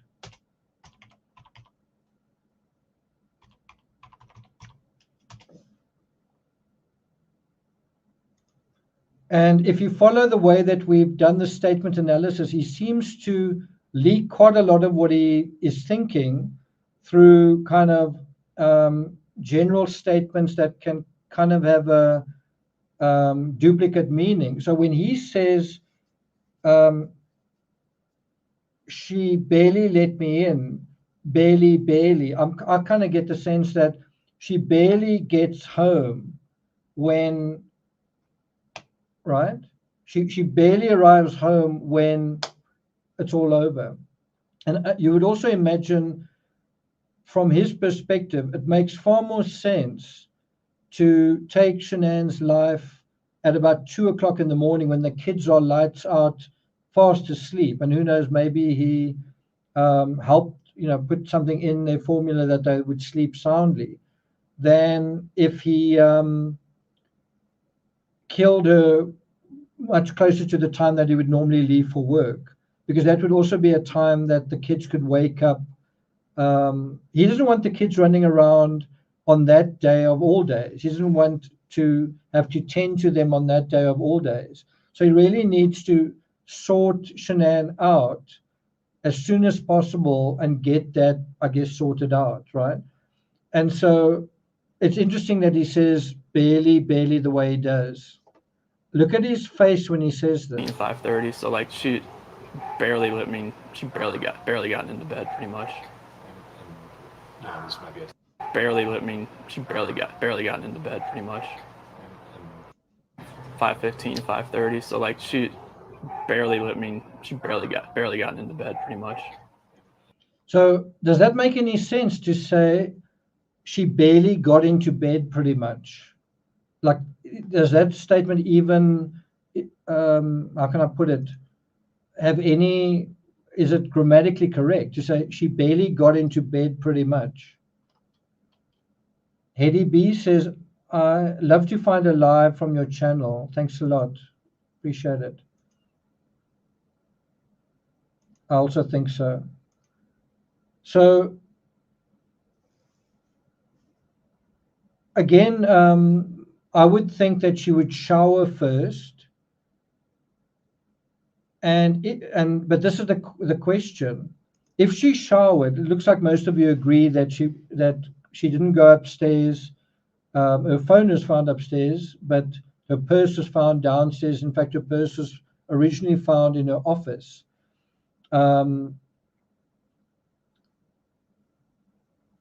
So if she did shower first, why was there apparently, we're not 100% sure what it is, but looks like mascara on the smears of mascara on the bed sheets, right? If she'd showered, then that would not be there.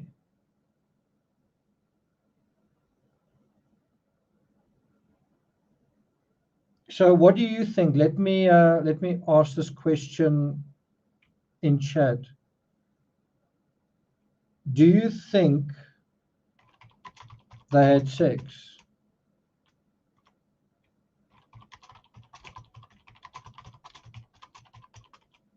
Do you think they had sex? And he doesn't mention that here. Yeah. That's also quite a good point. Where did I? So most of you say no, one or two of you say yes.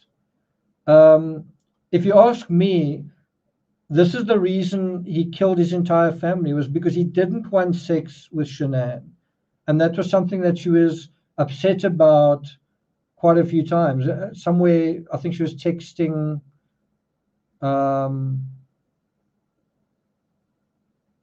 don't think it was Nicole. She was texting one of her friends and saying that he was doing push-ups, that she wanted to sleep with him, but he was doing push-ups.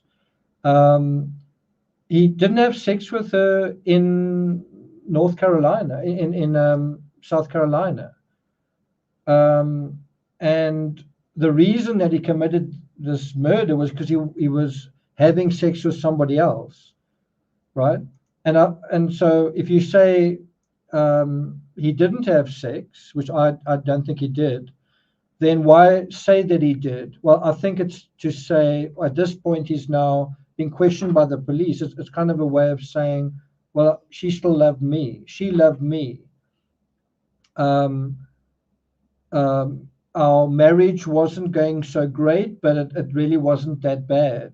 He's trying to minimize how bad things are looking. That's why he says that. Does that make sense? Okay. So what's quite interesting here is he folds his arms, and this is where he starts doing this thing. And it definitely is that's another Wattsism. It's not something that very many people do.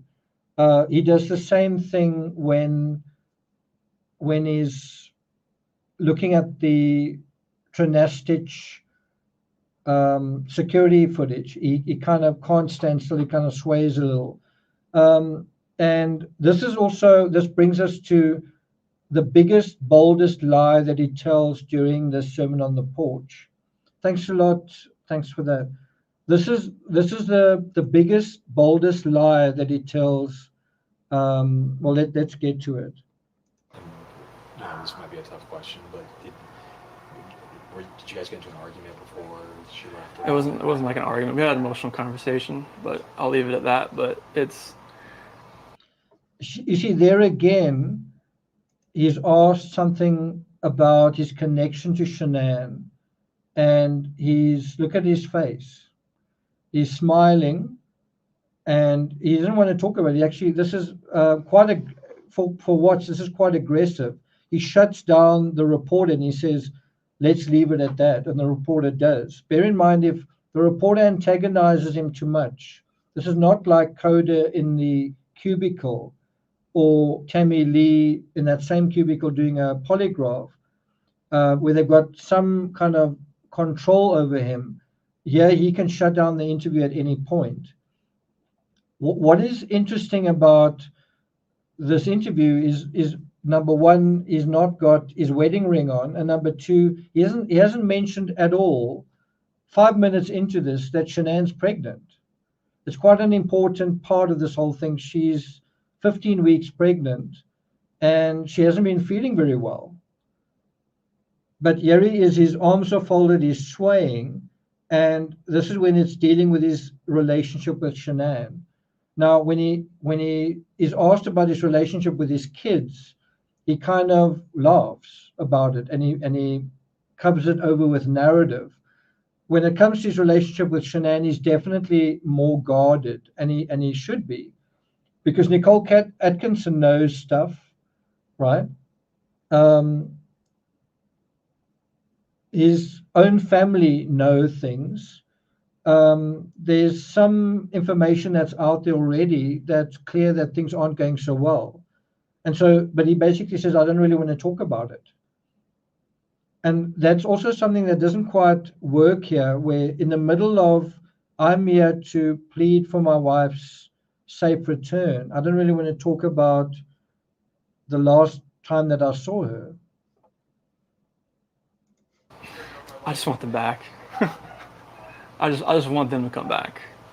And if they're not safe right now, that's what's tearing me apart. Because if they are safe, they're coming back.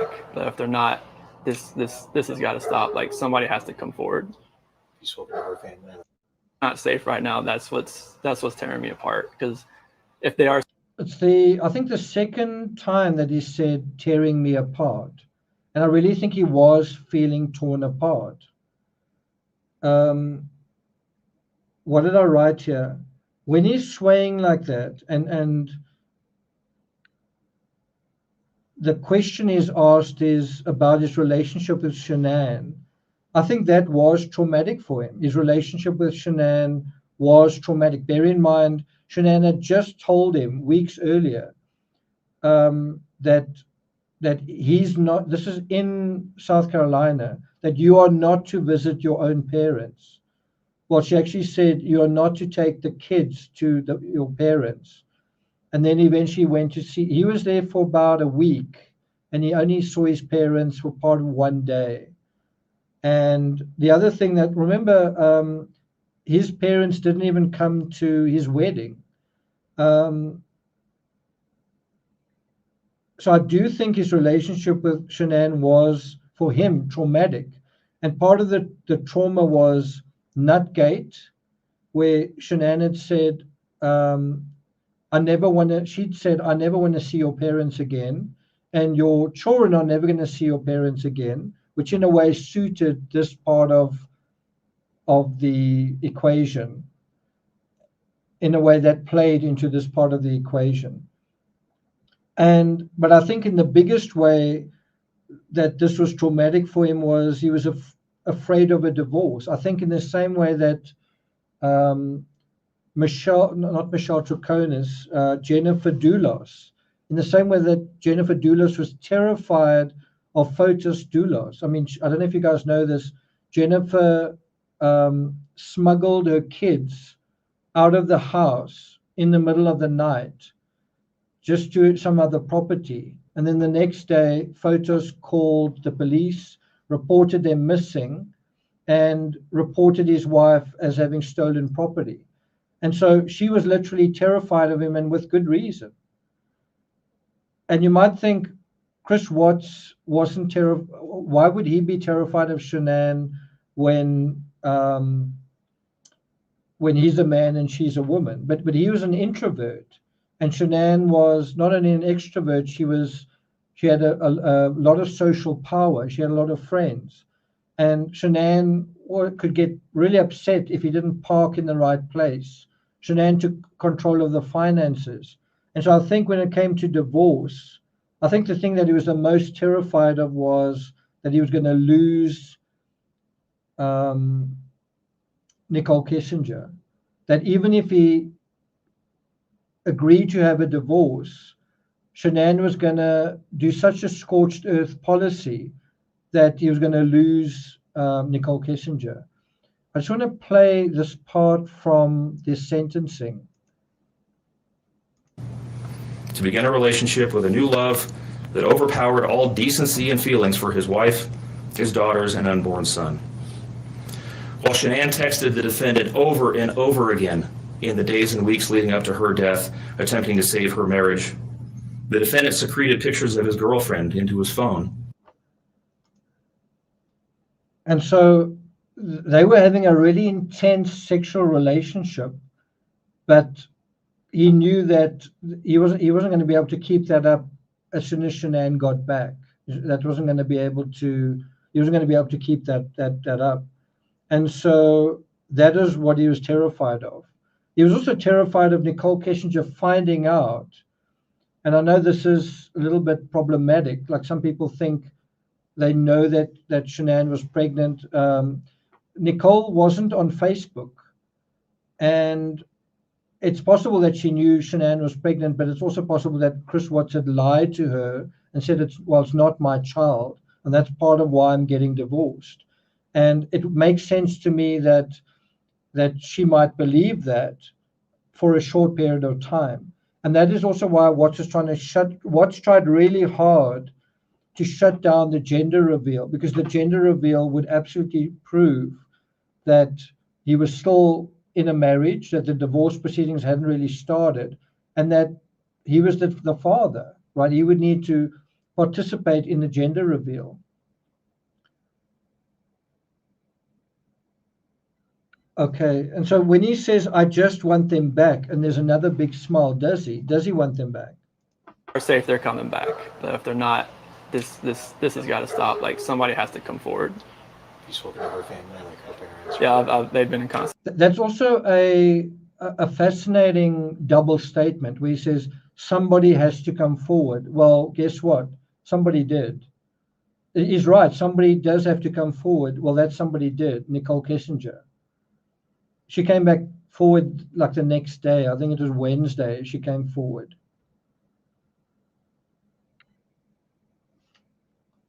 Contact like every hour. I mean, everybody back in North Carolina and the East Coast.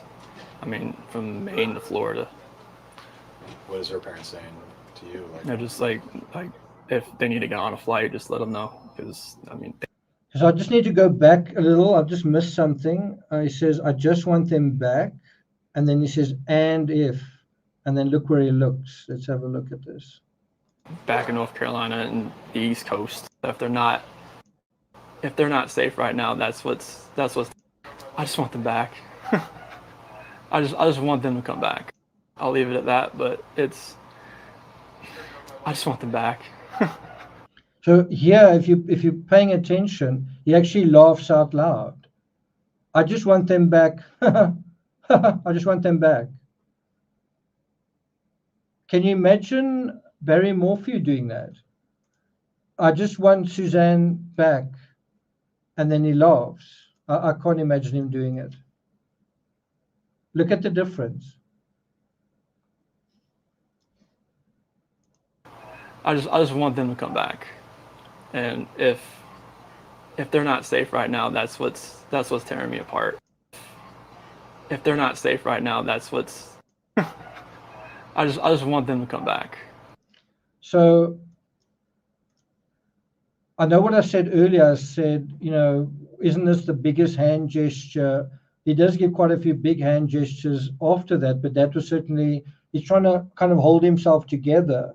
That was probably the biggest hand gesture until that point.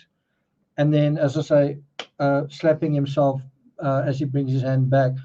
Look at where he says, I just want them back, which is basically saying they're safe, they're unharmed, right? And then he says, and if, meaning if they're not safe, and look where he looks, right? I just want them back, and if, meaning if they're not safe, and look at where he looks. I want them to come back. And if. Look where he's looking. He's talking about them not being safe. Look where he's looking. It's kind of, if you ask me, it's a little bit difficult from this angle. He's looking almost through that wall, past the front door to the driveway where he loaded them, right? Isn't that where he's looking? He's looking in the direction of the driveway and the garage. It's interesting that he says, I just want them back, and if they're not safe. But look where he looks when he says that. If they're not safe right now, that's what's tearing me apart. Because if they are safe, they're coming back. But if they're not, this has got to stop. And then he does the same thing again. He says again, if they're not safe, and he looks in this exact same spot. Not this is right. Okay, so that's that page done. Are you guys finding this interesting? So we've got 3 pages left. Then he says, this has got to stop. Again, I think that is a very true statement that he's making. I do think that he was thinking, this has got to stop. This situation that I'm in has got to stop. I can't have an affair and be married to this woman. I've got to choose one life. I've got to choose between this life and that life. which is a very euphemistic way of saying, I've got to choose who I'm going to murder here. I don't think he was ever going to murder Nicole Kessinger. But I do think his inner monologue was, this has got to stop.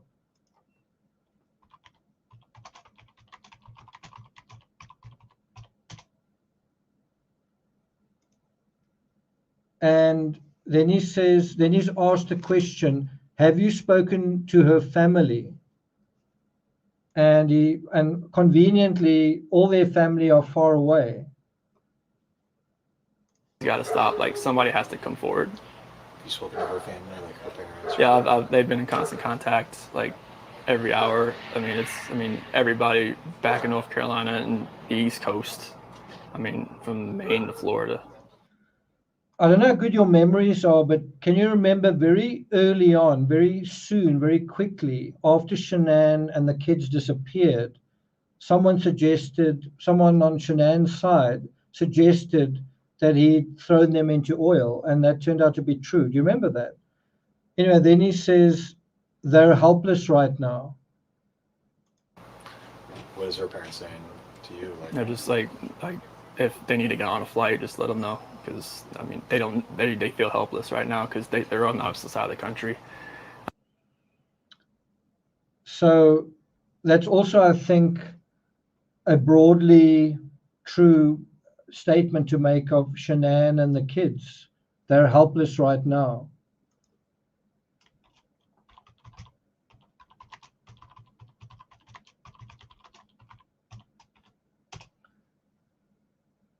Right? And then what happens after that? You can't just drive around and look.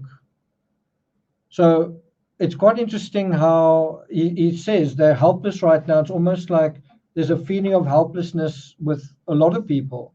Probably Nicole Atkinson is feeling pretty helpless as well. I don't know what to do. I don't know where to look for my friend. I don't know where she is, right? And so when he says they're helpless right now, he's the one who, right at this point, right now, he's the one that has all the cards. He knows where everyone is. He's got all the information. He's got all the answers. And everyone else, they're helpless right now. The media, the cops, family members, and obviously his victims as well. And then he says the following. I mean, Colorado is, I mean, you can't just drive around and look. I mean, it's just like you wouldn't really know. So that's, let me just go back to that. I mean, Colorado is, I mean, you can't just drive around and look. I mean, it's just like you wouldn't really know what you're looking for. That's what the cops pretty much told me. That first day, I was like, I want to get out and drive around. They said, you wouldn't know. Look, I mean, Colorado is, I mean, you can't just drive around and look. I mean, Colorado is, I mean, you can't just drive around and look. I mean, it's just like, I mean, Colorado is, I mean, you can't just drive around and look. I mean, why not? Why can't you drive around and look? And the answer is you can drive around and look. And that is exactly what Nicole Atkinson did. She went to the doctor that Shanann was supposed to. Shanann had a doctor's appointment, was it at 12 or 10 or something like that? I think it was 12 o'clock. And she went to the doctor and wanted to know whether, she said, don't tell me anything. I know there's health laws, but just tell me if Shanann was here. And she hadn't been there. And that's not something I think Chris Watts did. He didn't check whether she was there. So you could drive around. You could go to places where she'd gone to. You could call hospitals. You could do certain things. And he says, first of all, he says they're helpless. And then with that in his mind, he says, you can't just drive around and look. Well, you can, but you certainly can't do that at Survey 319. And that was what made Survey 319 such a, in a way, genius place to hide bodies away. Because you can't just drive around there and look. And and it's in that sense that everyone really was helpless, because he knew that area, and he was very familiar with that area, but most people wouldn't be, and that would make most people helpless. Then he says, you won't know what to look for. Well, he's right about that, and he knows he's right. He's saying what the cops are saying, but I don't think the cops did say that to him. He's saying, you won't know what to look for. But he knows as well that they don't know what to look for. In fact, even after he told Coda where the bodies were, and they went to look, Coda kind of came back to him and he said, look, these hatches don't even seem big enough. Are you sure about this? And then he said, no, I am sure. And so even when someone knew where to look, that they still weren't sure. The FBI were actually confounded for a while. Even when they knew where he was, they still couldn't figure it out. And so if he hadn't confessed, I wonder whether they would ever have found some of the remains. And in any event, it's at this point where he says, you wouldn't know where to look, that he kind of flicks his tongue, right? Watch. It's just like, you wouldn't really know what you're looking for. That's what the cops pretty much told me. That first day, I was like, I want to get out and drive around this. You wouldn't know what to look for.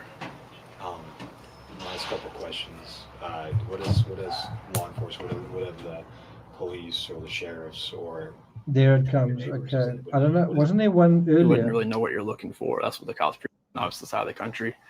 I mean, Colorado is, I mean, you can't just drive around and look. I mean, it's just like, you wouldn't really know what you're, because, I mean, they feel helpless right now because they're on the opposite side of the country.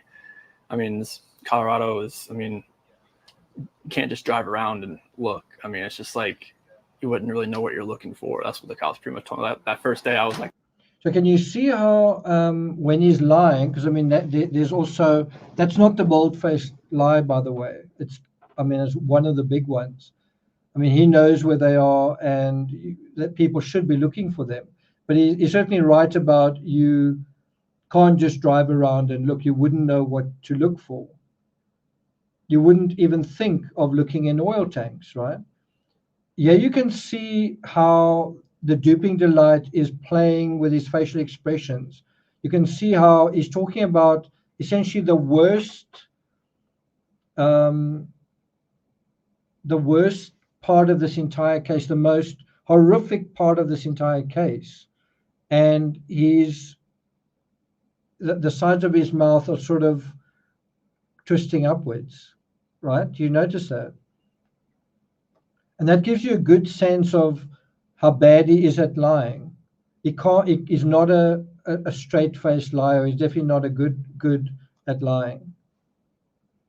You wouldn't really know what you're looking for. That's what the cops pretty much told me. That first day, I was like, I want to get out and drive around this. You wouldn't know what to look for. So the other thing that I think is quite interesting there is he talks about Colorado. So when what does he say? So it's talking about trying to find his wife and children, and he suddenly talks about Colorado. Of all the things he could say, he says Colorado. And what is Colorado? Well, I've actually been through Colorado from the far south, past the Great Sand Dunes, past Moffat, through Cripple Creek, through Woodland Park, all the way up to Denver, Broomfield, Boulder, and the airport. And I've been to Frederick as well. And when you think of Colorado, you're thinking of that tawny scrub. That's exactly, when he says Colorado, that's what he's thinking about. He's thinking about Colorado as a landscape. Otherwise, it makes no sense that he talks about Colorado. Like, why must I be looking for someone in Colorado? Obviously, I'm in Colorado, but that's what he's thinking about. What does the landscape of Colorado look like, feel like? Anyway, let's go on. Last couple of questions. what is law enforcement? What have the police or the sheriffs or your neighbors? Is anybody? What's police saying to you? Right now, this is what they're doing right now.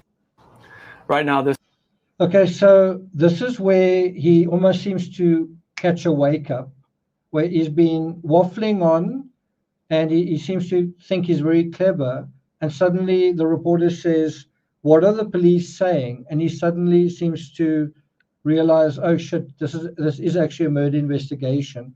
And he swallows quite hard. And this is where this is very close to where he makes the big bold-faced lie. See if you can catch it. So he's going to say, the question is, what are police saying? And that really isn't a good sign as well, because police very early on, even Detective Bormover said that he could see immediately that this was a family that were living beyond their means. And anyway, watch how after he's asked, what are police saying? There's another big gulp. Watch this. Is anybody? What's police saying to you? right now, this is what they're doing right now is with the canines in the sense. I think this is the biggest thing. This is the biggest thing they've done so far, because yesterday Frederick Police Department did all the searching of the house and tried to gather whatever information they could. So now if you've noticed, there's been a bit of a shift in his demeanor here. He doesn't seem as happy now that, so he was talking about the children and then he was smiling. He was talking about Shanann smiling. He was talking about looking for them and you wouldn't know where to look, smiling. Now when it's talking about the police, now he's not really smiling so much. And with the detectives, officers, and sergeants, and today it's, I mean, obviously with all the activity that's around, there's a lot going on around here, and I really hope that all this can lead to something. And then at the end, there's a little bit of levity in his expression where he says, I really hope that this can lead to something, right? Do you think that's true? Does he hope that this is going to lead to something? And he says, I hope that it's going to lead to something positive. And again, I think that statement is actually true. That is what he hopes. He does hope that this is going to lead to something positive with Kessinger. But it's ambiguous. Obviously, the reporter is assuming he means something positive with regard to Shanann, right? He's speaking in like a double language once again. And that's a key to understanding statement analysis with Chris Watts. There's a lot going on around here, and I really hope that all this can lead to something positive. What did Remember, this is the guy that would Google music lyrics. It's a guy who speaks kind of in aphorisms, a guy who doesn't really know what to say, and so he speaks in kind of cliches. And all of this is kind of an in-joke for him because he's quite a sly character, and what he's just done here is very sly. And this is the moment. This is the moment where he's asked a very simple question and he tells a really big lie. What I want you to focus on, we're going to jump from this video where you see his face and you get a particular kind of demeanor and performance from him, and then we jump to somewhere else where he looks completely different. See if you can pick it up. your neighbors, did they see anything? Did your neighbors see anything? No, like the police department went door to door asking, like, cameras and everything, just like nothing. And Okay, so that is how bad he is at telling a lie. You see him say, the police went next door, they went to the neighbors. The question was, did the neighbors see anything, right? What's the answer? Did Trinastich see anything? Did his camera see anything? Well, of course he did. And does Chris Watts know that Trinastich's camera saw something while he went into his house the day before, the Monday, right? And so, didn't he? Was it the Monday or the Tuesday? I'm just trying to think.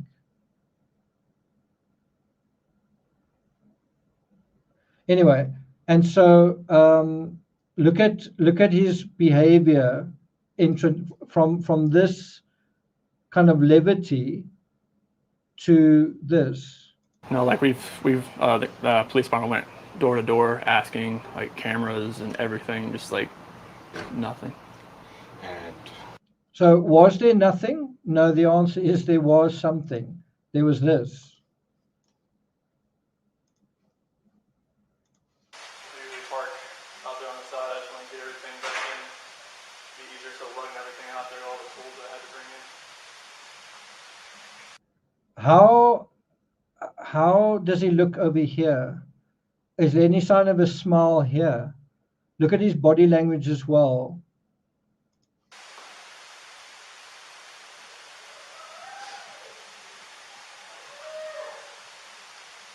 And I don't know if you can see on the camera here, his truck has just moved in and he's looking at that little quadrant right over there and he's realizing, oh shit, oh shit.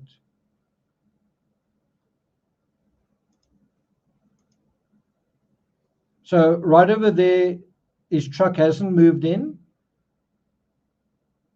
So there is confirmation of the time. It was the 13th of August. What day was that? I should know this.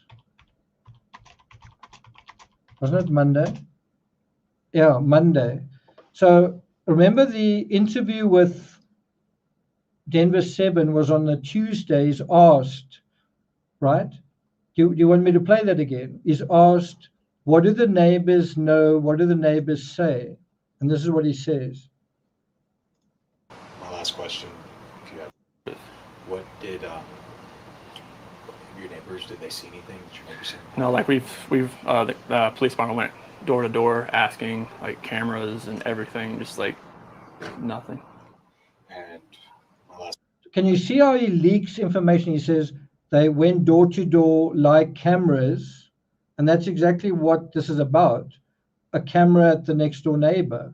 And then he says like nothing, and that's his attempt to lie. It's a very weak, ham-handed attempt. And this is him in action. Where's the other one?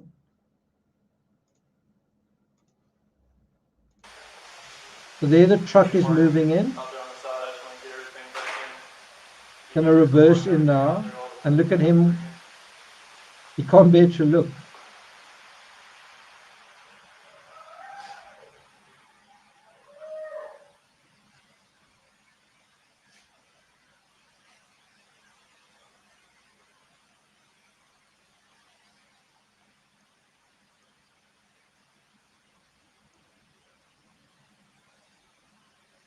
So how's that for body language? He's got one hand on his head.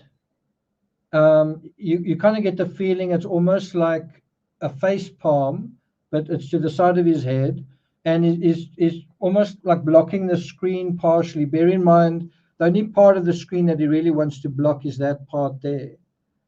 And now you're going to see some really awkward body language from him, where he's looking at the officer. I think he's doing this, and he's swaying. He's doing the whole repertoire. But he's basically coming across really, really awkward.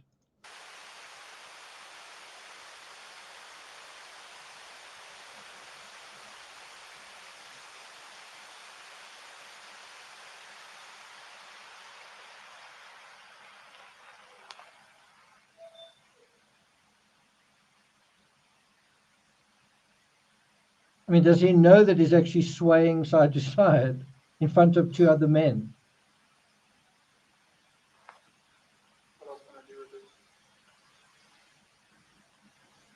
There's the tongue thing. My detective just showed up, so he'll probably want to talk to you. He'd probably, like I said, he might have you call at the bank and see if there's any kind of activity. Because if there is any sort of action out I there, know his camera. I would have got it. Like Right.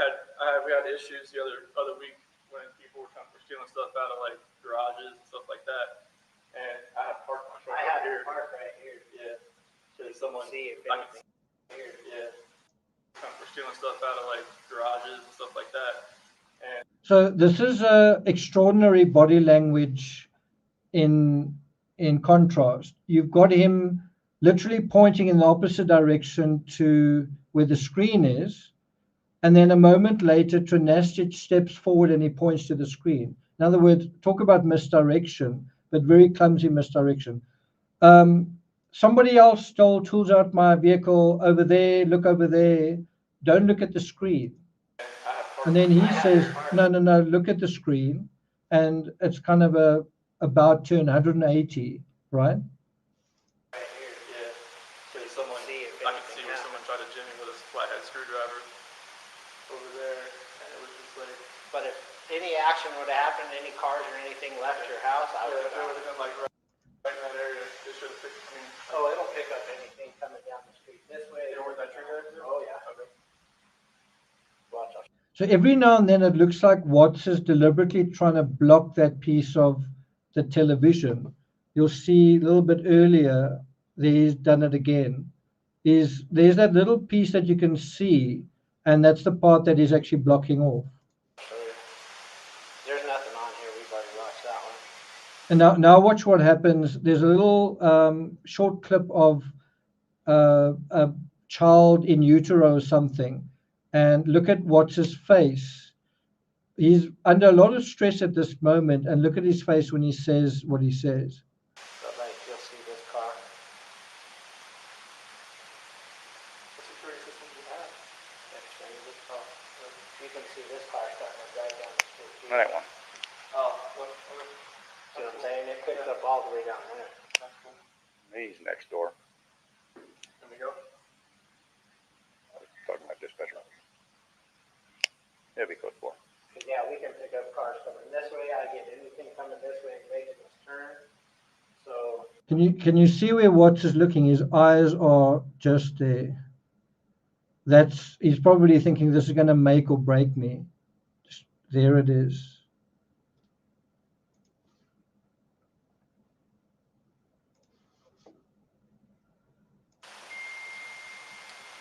yeah, I thought nothing.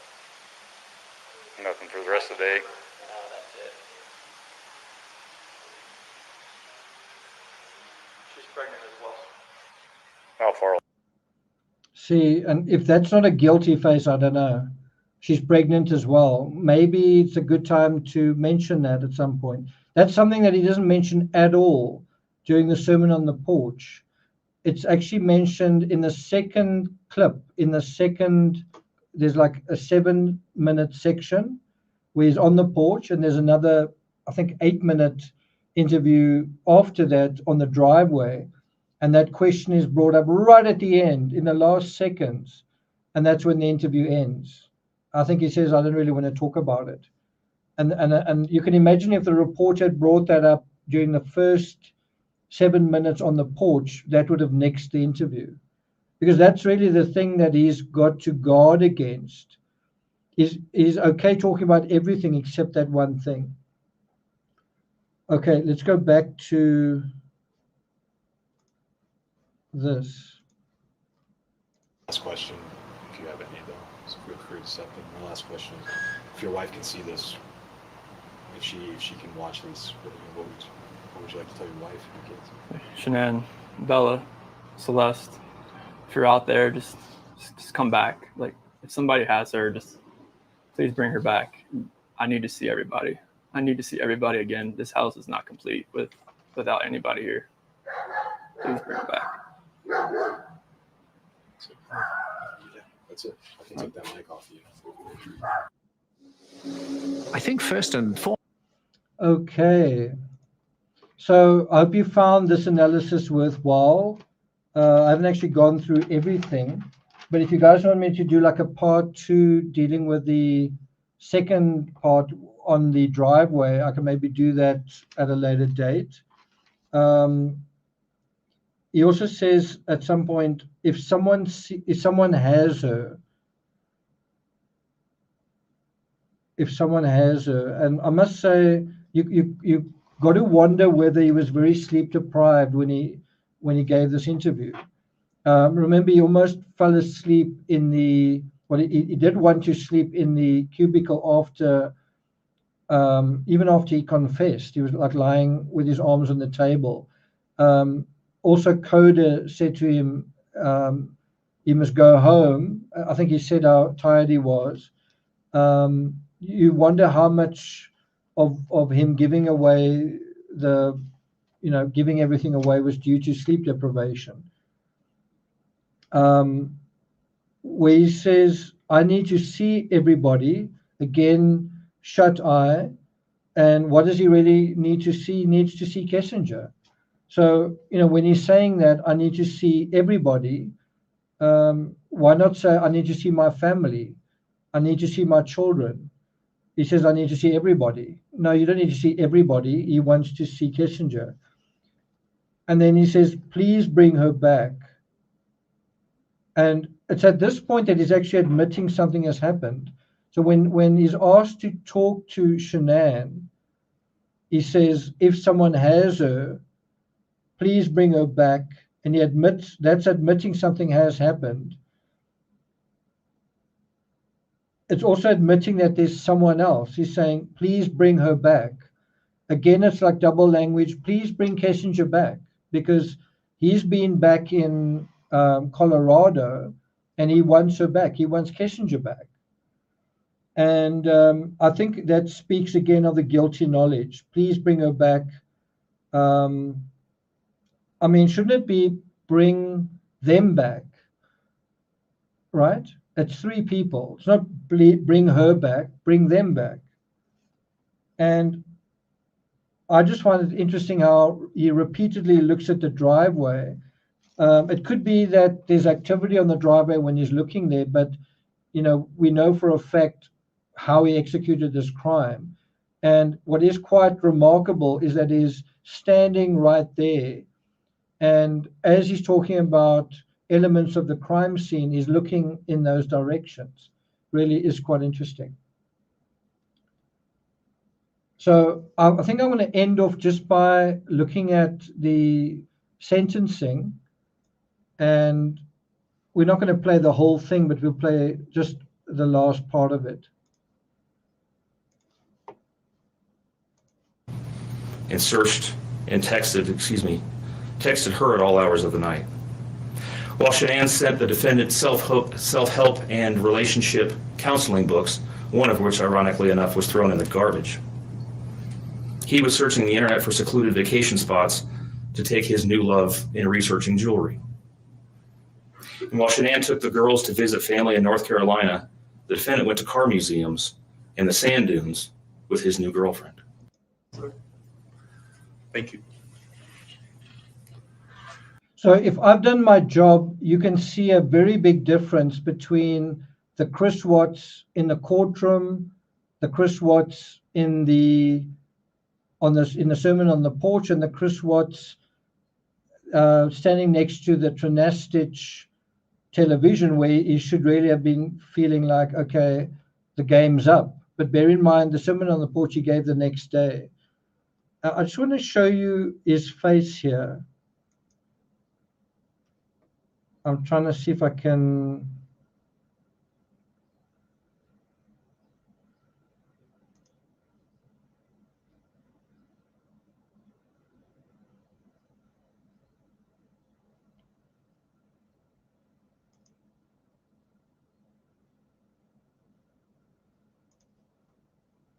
The most important things I've done in my life is to raise my children and to watch as they started their own families. I spent many years coaching Little League and talking to my son, taking him to. So that's a very, very different Chris Watts to the one on the porch. I think you're not going to find, this is a almost 50-minute long sentencing hearing, which is not really very long, but 50-minute long. I don't think there's a single smile from Chris Watts. I don't think there's a single chuckle from Chris Watts.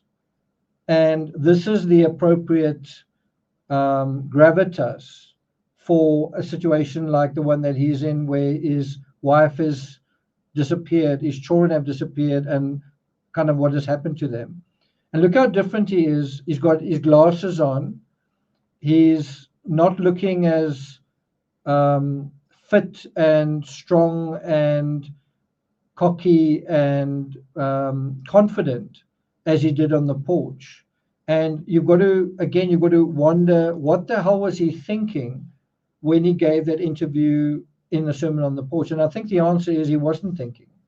He was completely caught up in this whirlwind romance with Kissinger to the extent that it had addled his mind. Like he was literally like a zombie. He was literally acting like someone that was high on drugs in a way. He wasn't himself, but he thought that he was on top of the world, and he was really at the bottom of his world.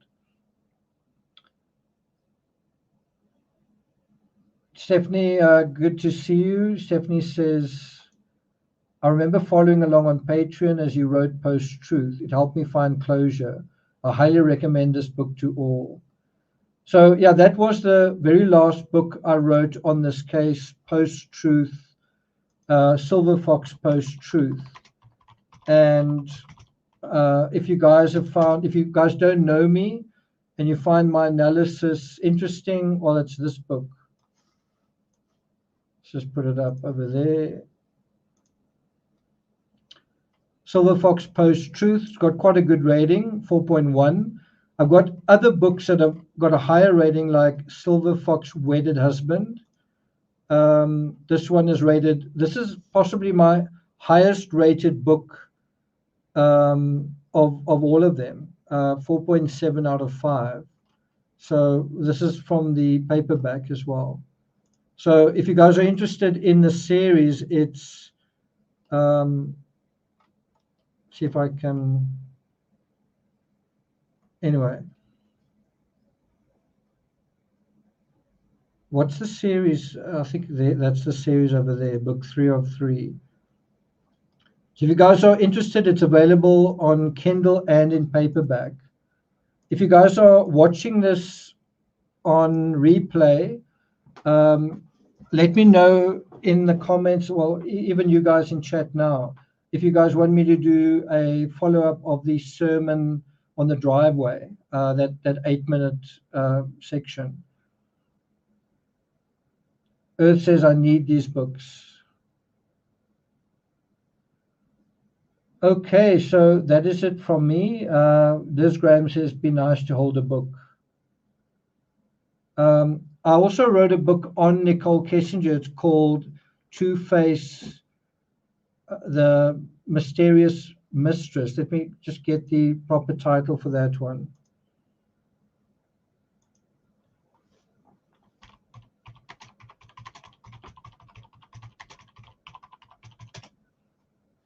It is Two-Face, the Mysterious Mistress, and the Confession. It's also got quite a high rating, 4.6. This is the paperback version.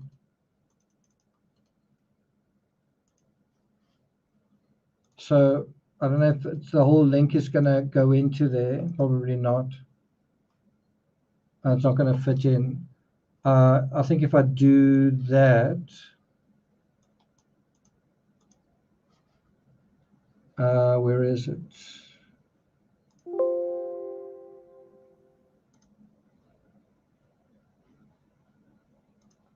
Sorry, let me just give you the shorter version.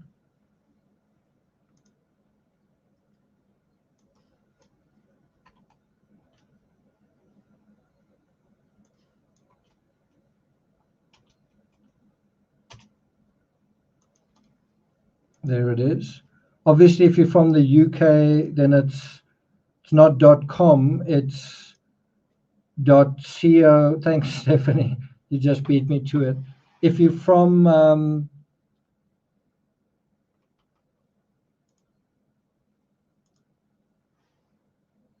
that's that page, and then that page. If you're from the UK, it would be .co.uk. Canada, I think it's .ca. Australia.co.au, right? So I do think it's valuable doing this because you need to be able to say why. It's not only making an observation. You can say, yeah, I noticed that he's licking his lips. Why and when? And also, what is true from his perspective? Because unless you can get into the criminal's mind, you're not going to be able to really solve the case other than in a very superficial way. I did actually want to cover the motive of Michelle Troconis. I've actually got it here. So I'm not sure when I'll be doing it because tomorrow is another trial day. So I might do this on Saturday, and then if there's interest in a follow-up to this, we can do Chris Watts' Sermon on the Driveway on Sunday at the end of this week. So let me know what you guys think. Pauline says Two-Face was a very apt description. And if you think about what you've just dealt with, we've just dealt with him talking on the porch, how two-faced he is. He's literally saying one thing, but he's done something else, giving the appearance of one thing, but he is somebody else. He's living a double life, right? What he's saying has got all these double meanings. Thanks a lot. Thanks very much. I think I'm going to wrap up at 2 hours 30. But I just want to thank you guys for being here. I suppose we can finish off by looking at a couple of images from the Watts case. And then I'll say goodbye. Where are we? Just look at a couple of images. Remember, almost said Michelle, Nicole Kessinger actually did a photo shoot for these photos. She did one exclusive article for the Denver Post. That was probably a big mistake. Thanks a lot, Deborah. Thank you.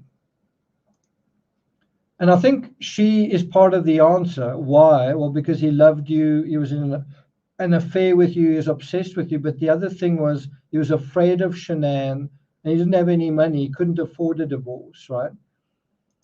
Then we remember this wardrobe. We remember, was he the one wearing the orange shirt in the one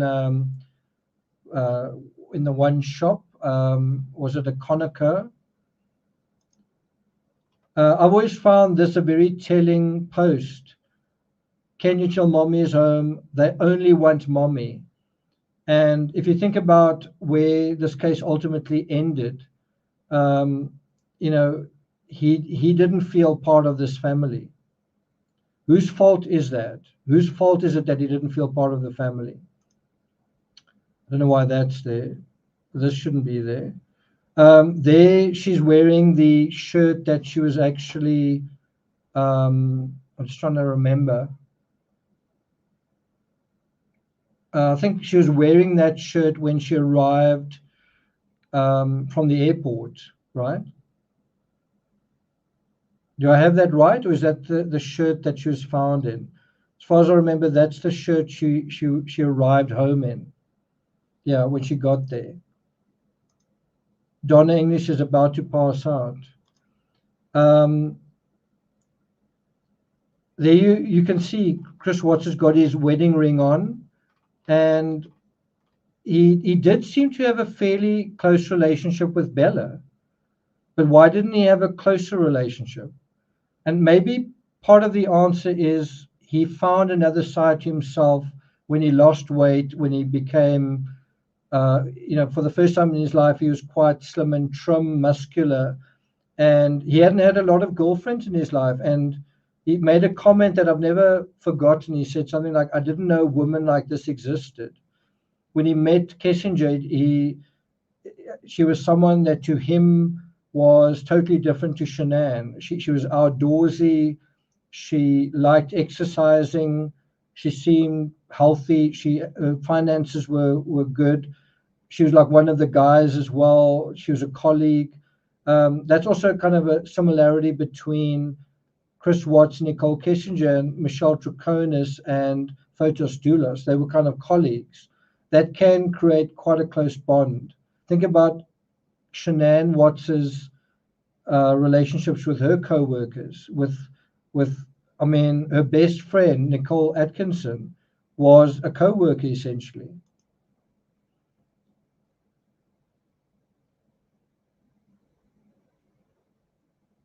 So you do get a sense that what changed with Chris Watts was him finding, in a way, his sexual identity in a way that he never had before. And you did get the idea that he was a really good father up until that point. But there's a difference, I think, between being a good father and wanting to do the things that he was doing. Because I think he was made to do the kids' washing, and he washed up and things like that. And there's Nicole Kessinger. And one does wonder, where is she today? Has she recovered from this incident? I don't know if you guys remember when this photo was taken, Shanann said she wasn't feeling very well, that she felt dizzy, that she couldn't stand. And Watt said something about, can't remember what he said, maybe you haven't slept enough, or something like that. And again, one wonders if Shanann didn't leave on this trip, she didn't do that last trip to Arizona, what would have happened? Because it allowed Watts to see Kessinger one more time. It allowed whatever murderous impulses were already there to harden and that premeditation to take place. And she was right, wasn't she?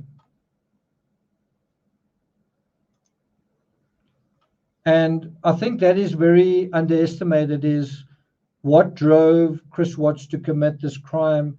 I think he didn't get along very well with Shanann. Shanann thought they got along very well, but they seemed to get, and I think he said this, they only got along well if he did what she wanted. Whereas he felt he got along really well with her, not just sexually, but also they did a lot of things together. They went to restaurants together, they traveled together, they had adventures together, they spent a lot of time together.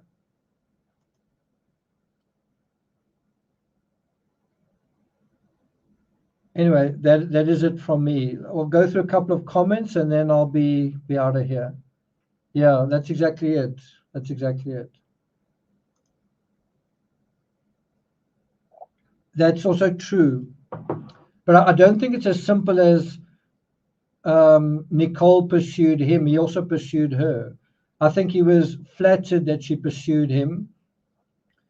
And I think what is underestimated is how much she probably was infatuated with him and infatuated with the appearance of his lifestyle, and how much the sexual chemistry drew her into this whole relationship.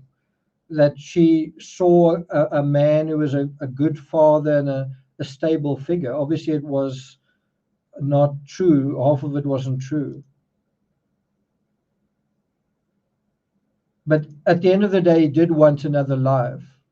And if you think about all these cases, Caitlin Armstrong, she wanted another life, or she wanted really the life that she had. And if she had just left the life that she had to go to Costa Rica, she made the mature decision. Why don't you just get a divorce? It's because she wanted to hold on to the life that she had.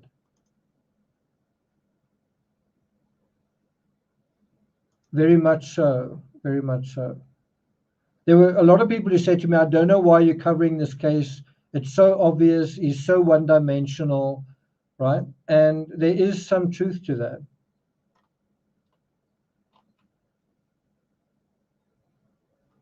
That's a good point.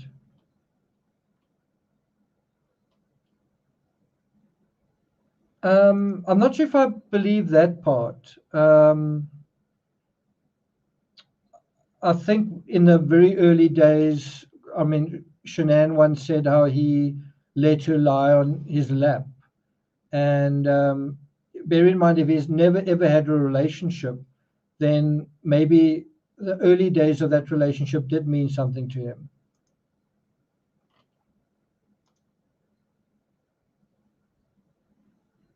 That's a interesting point.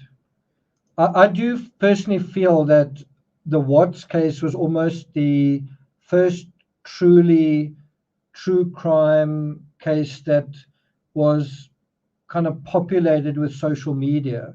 The Gabby Petito case was almost like the next one. In other words, where the social media almost told the whole story, where the social media told you the inside and the outside in very many respects. The Gabby Petito case did that, not as much, it was slightly different, but it was almost an introduction, the first big grand introduction true crime got to the wealth that social media can provide in terms of showing you who people are.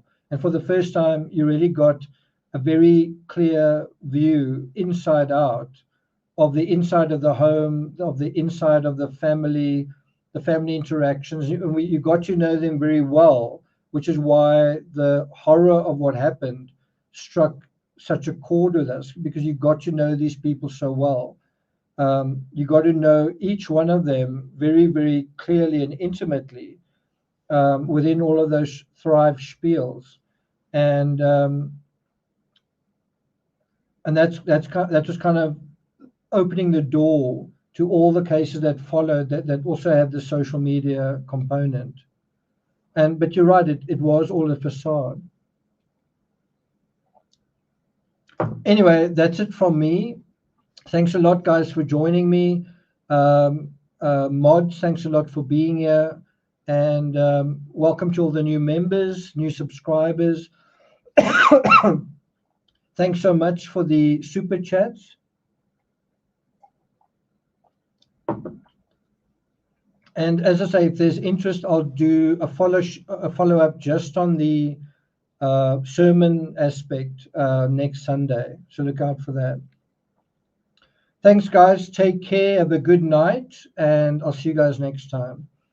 I just need to put up the outro.